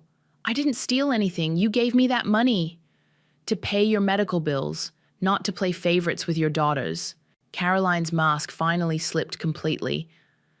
Fine, yes, I used some of your money for the car, but Mallory deserves nice things too. She's been through so much, and you'll be fine. You always land on your feet. I stared at her. There it is, the truth. What truth? You never saw me as your daughter. You saw me as Mallory's sponsor. I walked out and didn't look back. The DMV opened at 8 a.m. sharp. I was there at 7:45, first in line with a folder full of documents. I need to update the registration on this vehicle, I told the clerk, sliding the paperwork across the counter. Remove all other authorized users. She looked at the loan documents, the insurance papers, the registration. Everything was in my name, my credit, my responsibility, my car. Any particular reason for the change? Family dispute. She stamped the new registration 20 minutes later. The white Lexus was now 100% mine, legally and completely. Next stop, reliable towing on 5th Street. I need a car picked up, I told the guy behind the bulletproof glass. It's at 1247 Maple Grove Apartments, Unit 3B. White Lexus, license plate. I read off the number from Mallory's Instagram post. You got the title? I slid the pink slip through the slot. When do you want it done? Tomorrow morning. Early, like 6 a.m. early. Cash up front, $200. I paid without hesitation. My phone started buzzing at 6:23 a.m. the next day, text after text flooding in. Mallory, what the hell, Avery? Mallory, where is my car? Mallory, you can't just steal someone's car. Caroline, Avery, call me right now. This is insane. Caroline, how could you do this to your sister? Mallory, I'm calling the police. Caroline, we need to talk. This has gone too far.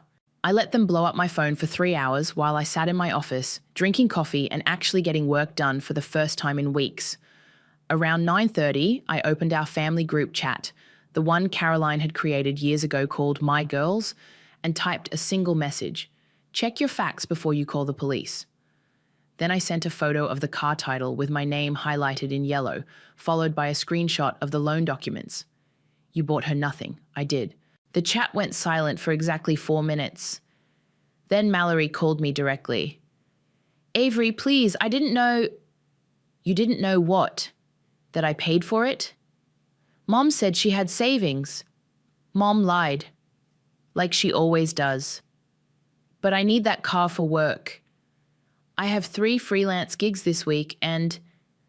Should have thought about that before you posted it on Instagram like you won the lottery. I was just excited. I've never had anything nice before. Neither have I, Mallory, but I worked for it instead of waiting for someone else to hand it to me. She started crying. This isn't fair. You're being cruel. What's cruel is watching your sister drain her savings to help your mother, then finding out that money bought you a luxury car. I'll pay you back.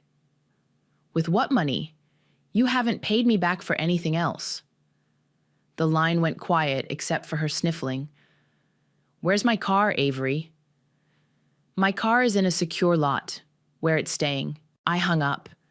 By noon, Mallory had posted a TikTok video. Someone sent me the link. She was sitting in her apartment, makeup smeared, holding a tissue box. So my older sister literally stole my car this morning, she said to the camera. Like, had it towed while I was sleeping? This is the same sister who makes 6 figures and lives in a nice apartment, but she couldn't stand seeing me have one nice thing. The video already had 50,000 views and hundreds of comments calling me a psycho, a narcissist, an abusive sister. She's always been jealous of me, Mallory continued, ever since we were kids, and now she's using her money to control and manipulate our family. I don't even know who she is anymore. Caroline had shared the video on Facebook with the caption, "Heartbroken watching my youngest daughter go through this. Some people let success change them." My phone rang. Jude's name on the screen. Jesus Christ, Avery. I just saw Mallory's TikTok. What the hell is going on? Jude and I had dated for 2 years in college, stayed friends after we broke up. He worked in real estate now, knew about contracts and legal stuff. I took back the car I paid for. Apparently that makes me a monster. Wait, you paid for her car? $48,000. Every penny of my savings. Mom said it was for medical bills. And it wasn't? 35 went to the Lexus. The rest? I don't even know where it went. Holy shit. Do you have documentation? Bank transfers, loan papers, registration, everything. Avery, if they're posting stuff online calling you abusive, you need to protect yourself. Can you prove the money trail? Every transaction. Good, because this could get ugly fast. How many people are seeing that video? I refresh the page. 87,000 views now. Damn. Look, I know some things about asset recovery and family disputes. Want to grab coffee? I think you're going to need help with this. Why would you help me? Because I know you, and I know you wouldn't do this unless they really screwed you over. I looked at my phone again. The comments on Mallory's video were getting worse. People were calling me every name in the book. Someone had even found my LinkedIn profile and was leaving nasty reviews on my company's page. Coffee sounds good. One more thing, Avery. That car, you planning to keep it? I haven't decided yet. Well, decide fast. Because if this goes viral, you're going to need a strategy that makes you look like the victim, not the villain. I hung up and stared at Mallory's TikTok again. The view count kept climbing. They wanted to play this game in public? Fine. I had receipts. Jude was already at our usual coffee shop when I arrived, a stack of papers spread across the table and his laptop open. Okay, show me everything, he said without preamble. I pulled out my folder and started laying out documents. Bank statements, transfer receipts, screenshots of text messages, the car loan paperwork, insurance documents. Jude whistled low. This is thorough. You always were organized. He picked up the bank transfer receipt. $48,000 to your mom's account on March 15th. Car purchased March 18th for $35,000. Where did the other 13 grand go? That's what I want to know. He pulled up something on his laptop. I did some digging on your mom's boyfriend, Gus, right? Guy's got some interesting financial history. What kind of interesting? 3 bankruptcies in the past decade, currently owes back taxes to the IRS. And get this, he's listed as a co-signer on your mom's apartment lease as of last month. So $13,000 is exactly what someone would need for first month, last month, security deposit, and moving costs on a place like that. I stared at him. You think they moved in together using my money? I think your mom's medical debt story was bullshit from day one. He turned his laptop toward me. Look at this. The screen showed a public records search. Caroline's medical bills from last year, the ones she'd shown me scattered across her coffee table, had been settled through insurance and a hospital payment plan 6 months ago. She already paid them off? Yep, monthly payments of $400 automatically deducted from her checking account. Started in September, finished in February, 3 weeks before she asked you for money. My hands started shaking. She lied about everything. Gets worse. I pulled the car dealership records. I know a guy there. The Lexus wasn't bought with cash. It was financed, but the down payment was exactly $13,000. Your mom and Gus put down your money, then stuck you with the monthly payments. I'm paying for a car I didn't know I was buying, for a sister who thinks I stole it from her, while your mom and her boyfriend used the rest of your money to play house. Jude leaned back in his chair.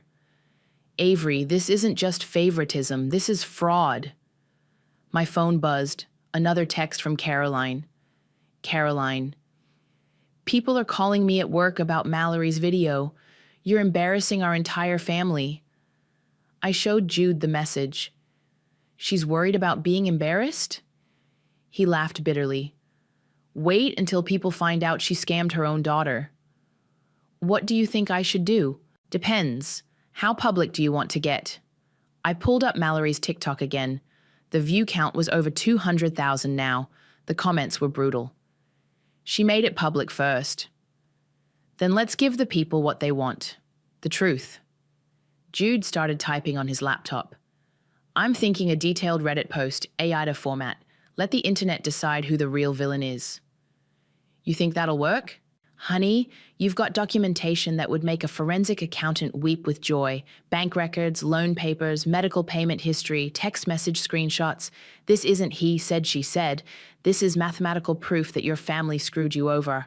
My phone rang. Mallory again. Don't answer it, Jude said. Let her leave a voicemail, more evidence. The voicemail notification popped up 30 seconds later. I put it on speaker. Avery, please call me back. Mum's crying, Gus is furious, and people are sending me horrible messages because of your stupid car thing. Just give me back my car and we can forget this whole thing happened. I promise I'll pay you back somehow. Please don't ruin our family over money. Jude raised an eyebrow. Pay you back somehow? For a car she didn't know she didn't pay for? She knew. She had to know. Course she knew. Nobody gets surprised with a $35,000 car and doesn't ask questions. Another text from Caroline. Gus says you're being vindictive and childish. This needs to stop. I showed Jude. Oh, Gus has opinions now? The guy who helped spend your money? Jude cracked his knuckles. You know what? Forget Reddit. Let's go nuclear. What do you mean? I mean, let's file a complaint with the DMV about fraudulent vehicle registration. Let's report the financial fraud to your bank. Let's make this official. That seems extreme. Avery, they stole $50,000 from you and then tried to make you look like the bad guy on social media. Extreme is what they deserve. My phone buzzed with a notification.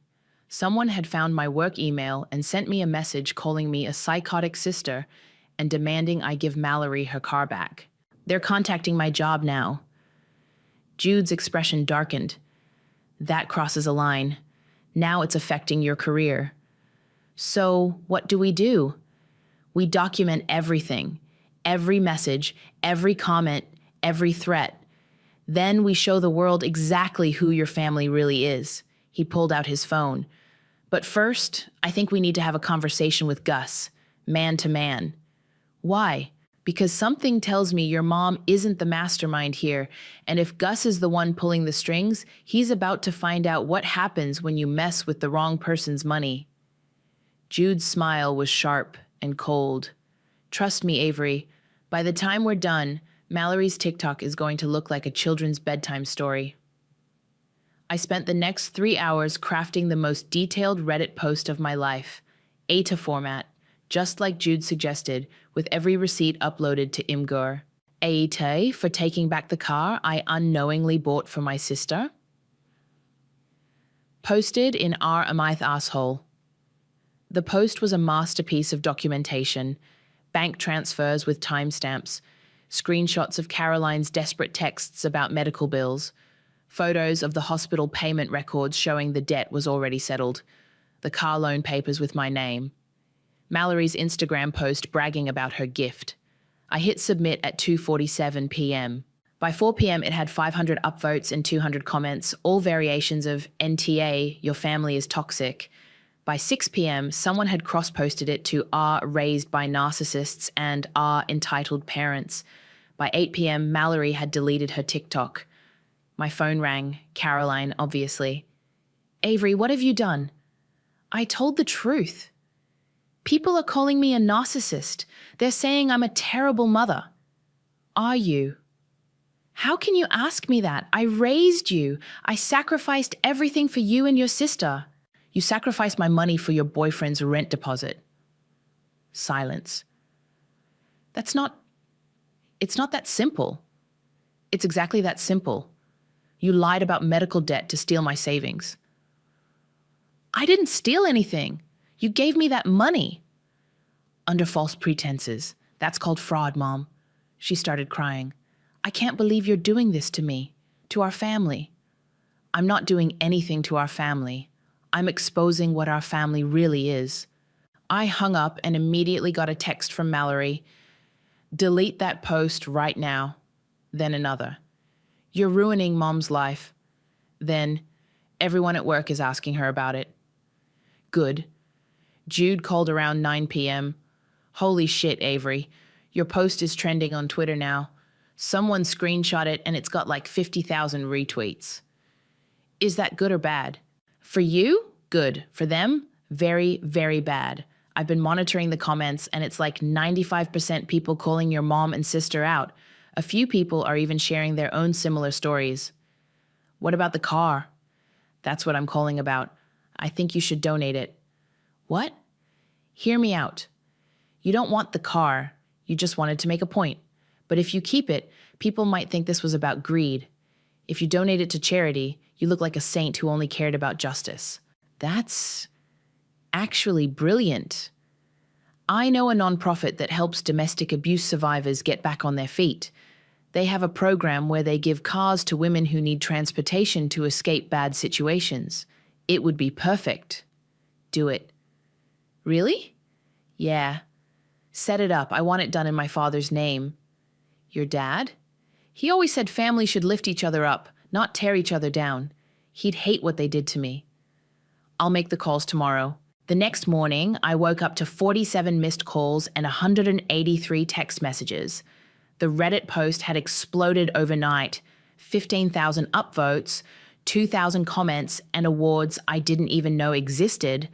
But the most important notification was an email from someone named Sonia Price. Subject: about your father's estate. Avery, I saw your story online and I think we need to talk. I was your father's business partner and the executor of his will. There are some things about your inheritance that your mother never told you. Can you call me? This is urgent. Sonia. I stared at the email. Inheritance? What inheritance? I called the number immediately. Sonia Price speaking. Hi, this is Avery. You emailed me about my father? Oh, honey, yes. I've been trying to reach you for years, but your mother always said you weren't interested in discussing your father's estate. What estate? My dad didn't have any money when he died. Long pause. Avery, your father left you and Mallory each $50,000 in a trust fund. You were supposed to receive yours when you turned 23. My legs gave out. I sat down hard on my kitchen floor. That's impossible. I never got any money. Because your mother told me you declined your inheritance. She had paperwork with your signature saying you wanted your share to go to Mallory instead. I never signed anything like that. Can you meet me today? I think you need to see these documents. Yes, where? My office, 2 p.m. And Avery? Bring a lawyer if you have one. I hung up and immediately called Jude. We have a problem, I said when he answered. What kind of problem? The kind where my mother might have forged my signature to steal my inheritance 6 years ago. Jesus Christ. How much money are we talking about? $50,000. On top of the 48 she already stole from you? Apparently. Jude was quiet for a long moment. Avery, if this is true, your mother didn't just lie to you about medical bills. She's been systematically stealing from you for years. I know. This isn't just family drama anymore. This is serious criminal fraud. I looked at my phone, still buzzing with notifications from the Reddit post. Hundreds of strangers telling me I was right, that my family was toxic, that I deserved better. Good, I said, because I'm done playing nice. Sonia's office was in a converted Victorian house downtown, the kind of place that screamed established family law practice. She was waiting for me in the lobby, a woman in her mid-40s with graying hair and kind eyes that looked tired. Avery, I'm Sonia. Thank you for coming so quickly. She led me to a conference room where manila folders were spread across a mahogany table like evidence at a crime scene. Before we start, I need to apologize. I should have reached out to you directly years ago, but your mother was very convincing. She said you were angry about your father's death and didn't want anything to do with his estate. I was never angry at my dad. I was 16 when he died. I barely understood what an estate was. Sonia opened the first folder. Your father set up trust funds for both you and Mallory when you were children, $50,000 each, to be distributed when you turned 23. Mallory received hers in 2019, right on schedule. She slid a document across the table. Mallory's signature, dated 3 days after her 23rd birthday. Clean, legitimate, notarized. What about mine? Sonia opened the second folder. This is where it gets complicated. The document she showed me had my name typed at the top, but the signature looked wrong. The A in Avery was too loopy, the Y too straight. It looked like someone had tried to copy my handwriting from a birthday card. I supposedly signed this when? According to the paperwork, you came to my office on March 12, 2018, 3 weeks after your 23rd birthday. You allegedly told me you didn't want the money and preferred it go to Mallory since she was struggling more. I've never been to this office before today. I was afraid of that. Sonia pulled out another document. This is the visitor log from that day.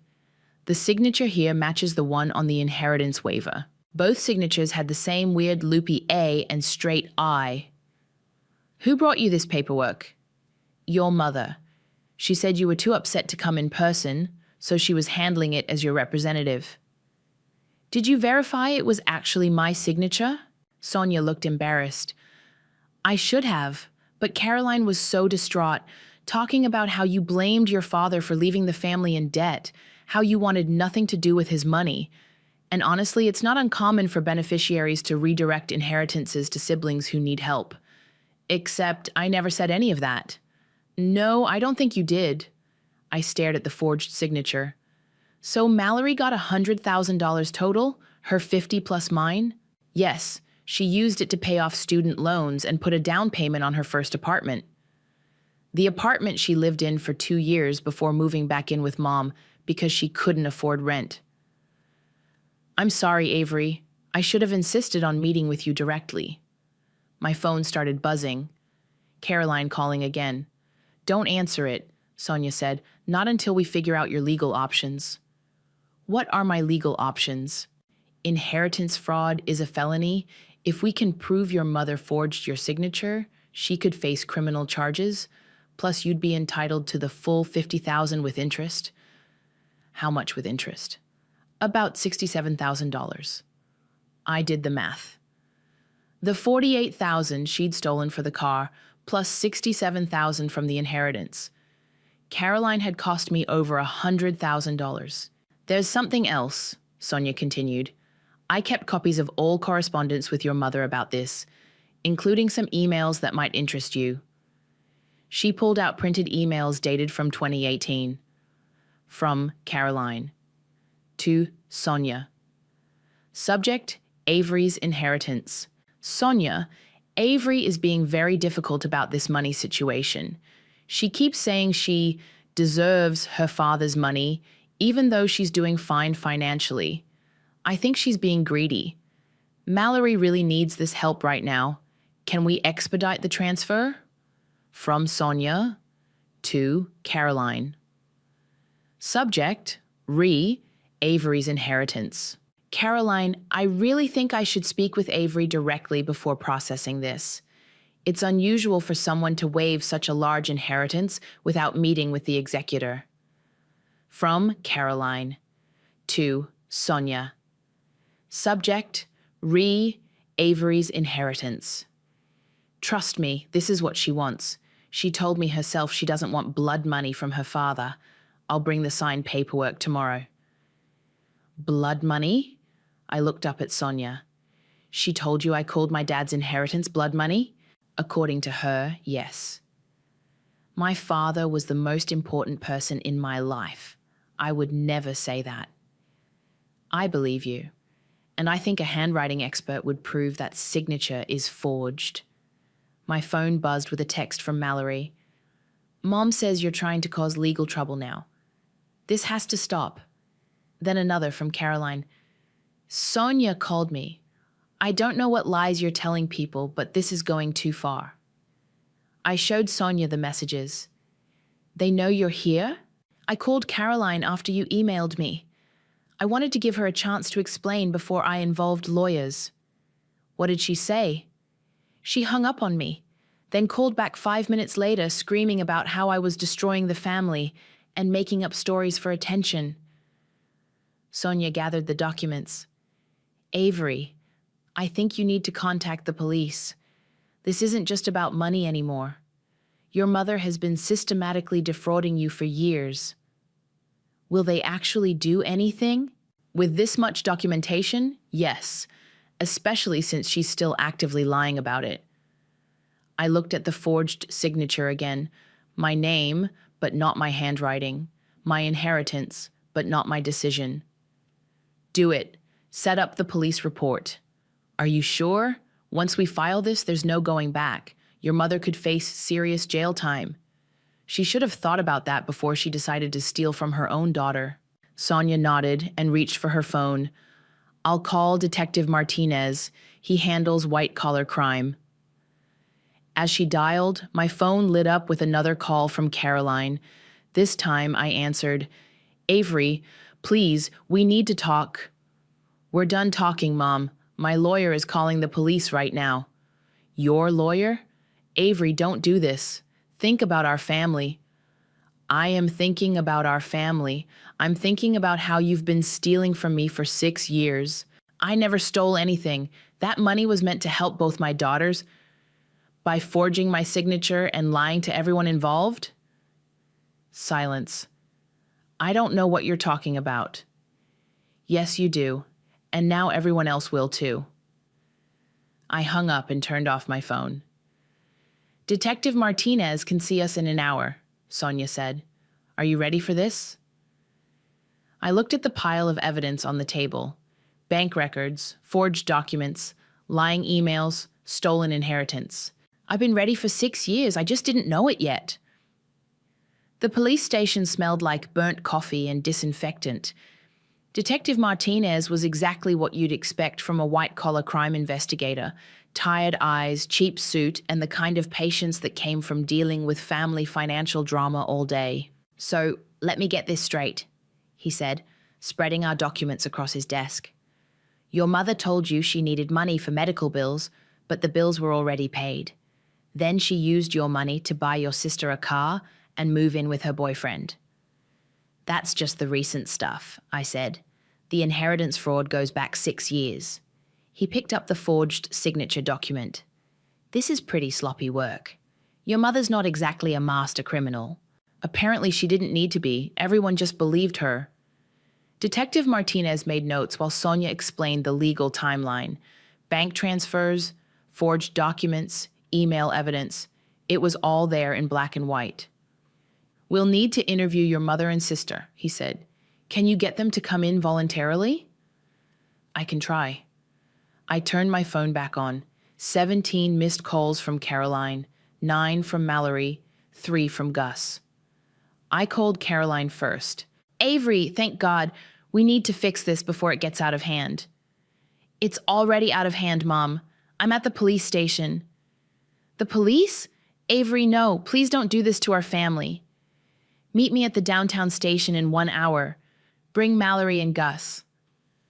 I'm not bringing anyone anywhere until you tell me what's going on. What's going on is that I have proof you forged my signature to steal my inheritance, and I have proof you lied about your medical bills to steal my savings. The detective wants to hear your side of the story. Long silence. This is insane. You're being manipulated by that lawyer woman. Her name is Sonia, and she was Dad's business partner. You remember Dad, right? The man whose money you stole from his daughter. I never stole anything from you. 1 hour, Mom. Downtown police station. If you don't show up, they'll come find you. I hung up and called Mallory. Avery, what the hell is happening? Mom is freaking out. Did you know about the inheritance? What inheritance? Dad left us each $50,000. You got yours in 2019. I never got mine because Mom forged my signature and gave you my share too. Silence. Mallory? Did you know? I thought you didn't want it. Mom said you were still angry about Dad dying and you wanted me to have it instead. When have I ever been angry at Dad? Never, but Mom said... Mom lied about everything. The medical bills, the inheritance, all of it. But I already spent that money. I can't give it back. You spent $100,000 in 3 years? Student loans, rent, the security deposit on my apartment, art supplies, that trip to Europe. The trip Mom said she paid for? She did pay for it with the inheritance money. My inheritance money. Another long silence. Mallory, I need you to come to the police station. Now. Am I in trouble? That depends on whether you knew the signature was forged. I didn't. I swear I didn't know. Then come explain that to the detective. An hour later, they all showed up. Caroline looked like she'd aged 5 years in one day. Mallory was crying before she even walked through the door. Gus looked like he wanted to be anywhere else on Earth. Detective Martinez led us to a conference room and set up a recording device. This is an informal interview, he said. No one is under arrest, but anything you say can be used in a potential criminal case. Caroline sat up straight. There won't be any criminal case because no crime was committed. Mrs. Caroline, I have documents here showing you forged your daughter's signature to redirect her inheritance. That's a felony. I didn't forge anything. Avery signed those papers herself. When? Where? At Sonia's office in 2018. I've never been to Sonia's office before today, I said. Yes, you have. You came with me. Mom, stop lying. There's a visitor log. I wasn't there. Caroline's face went red. You're confused. It was a very emotional time. I'm not confused. You forged my signature and stole my money. I was protecting our family. You were being selfish and greedy, and Mallory needed help. Detective Martinez leaned forward. So you admit you signed the documents yourself? I signed them on Avery's behalf because she was too upset to handle it herself. That's called forgery, ma'am. Gus finally spoke up. Caroline, maybe we should get a lawyer. We don't need a lawyer because we didn't do anything wrong. Mom, Mallory said quietly, just tell the truth. I am telling the truth. Avery wanted Mallory to have that money. Then why did you lie about the medical bills? I asked. Why did you take $48,000 from me under false pretenses? Those weren't false pretenses. I had expenses. Like a down payment on your boyfriend's apartment? Caroline looked at Gus, then back at me. How did you... I know everything, Mom. The fake medical debt, the car loan in my name, the inheritance fraud, all of it. She started crying then. Real tears, not the manipulative kind. I just wanted to take care of both my daughters. Mallory needed help, and you were doing so well? By stealing from me? I was going to pay you back. When? How? You don't have a job and your boyfriend is broke. Gus stood up. I don't have to listen to this. Actually, you do, Detective Martinez said. Sit down, Mr. Davidson. We're not done. For the next hour, the whole ugly truth came out. The medical bills had been paid months before Caroline asked me for money. She and Gus had planned to use my savings to move in together and buy Mallory a car to keep her happy. The inheritance fraud was just a bonus, extra money they thought I'd never find out about. So, what happens now? Mallory asked. Detective Martinez looked at his notes.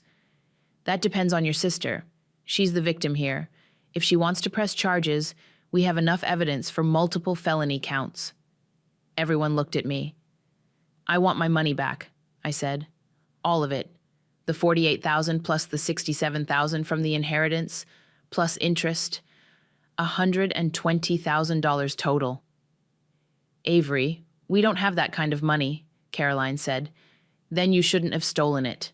What if we can't pay it back? I looked at my mother, the woman who'd raised me, who I'd loved and trusted and sacrificed for, and felt nothing but cold satisfaction. Then you'll go to jail. The settlement meeting happened 3 weeks later in Sonia's conference room.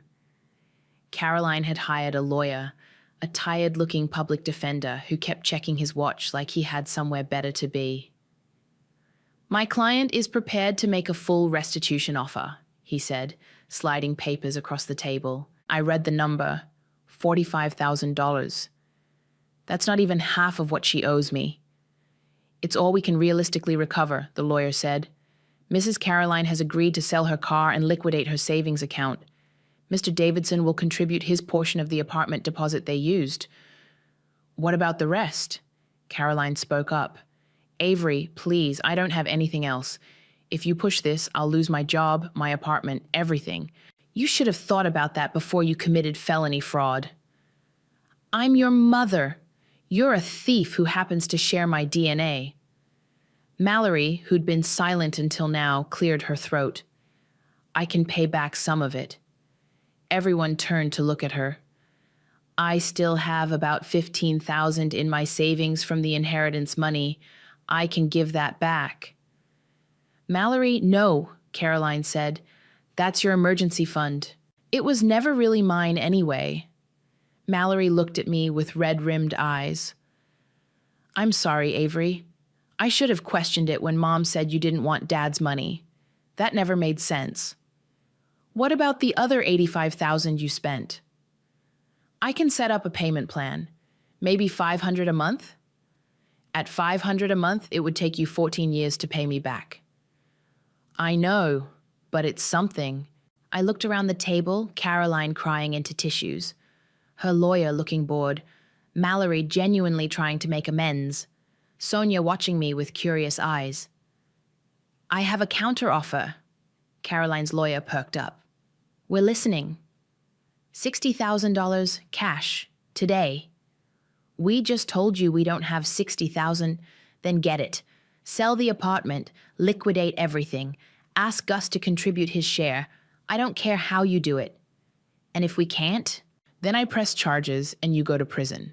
Your choice." Caroline's lawyer whispered something to her. She nodded frantically. "We need 48 hours. You have 24. The next day, Jude called me at work. "You're not going to believe this. I just drove past the lot where they towed the Lexus. There's a news van there." "What? Channel 7? They're doing a story about your car donation, something about local woman turns family betrayal into charitable giving. How did they find out?" "Your Reddit post went mega viral. Someone connected it to the car donation, and now it's a feel-good news story." I pulled up the local news website. There it was. Woman donates $35K car to domestic violence shelter after family fraud. The article included quotes from the shelter director, photos of the car, and a brief mention of my family financial dispute that led to the donation. My phone started ringing immediately. Caroline. "Avery, there are reporters calling me. They want to know about the car and the money and—" "Tell them the truth." "I can't. It'll ruin my reputation, my job. You should have thought about that before you stole from me. Please, I'm begging you. I'll get you the 60,000. Just make this media attention stop." "I can't control the media, Mom. The truth is out there now." That afternoon, Caroline's lawyer called. They had the money. The final meeting was surreal. Caroline handed me a cashier's check for $60,000 with shaking hands. Mallory transferred $15,000 from her account. $75,000 total. Not everything they owed me, but enough to make a point. "There's one more thing," I said as they prepared to leave. Caroline looked up hopefully. "I'm blocking all of you on everything. Phone, email, social media. Don't contact me. Don't show up at my apartment. Don't try to reach me through friends." "Avery, we're still family." "No, we're not. Family doesn't steal from each other. Family doesn't lie and manipulate and gaslight each other. You're strangers who happen to share my last name." Mallory started crying again. "What if there's an emergency? What if something happens to Mom?" "Then call 911. Don't call me." I stood up and walked toward the door. "Avery, wait." It was Caroline. One last desperate attempt. "Your father wouldn't want this. He'd want his family to stick together. I turned back to face her. Dad left me an inheritance because he wanted to take care of me. You stole it because you wanted to control me. Don't you dare use his memory to justify what you did.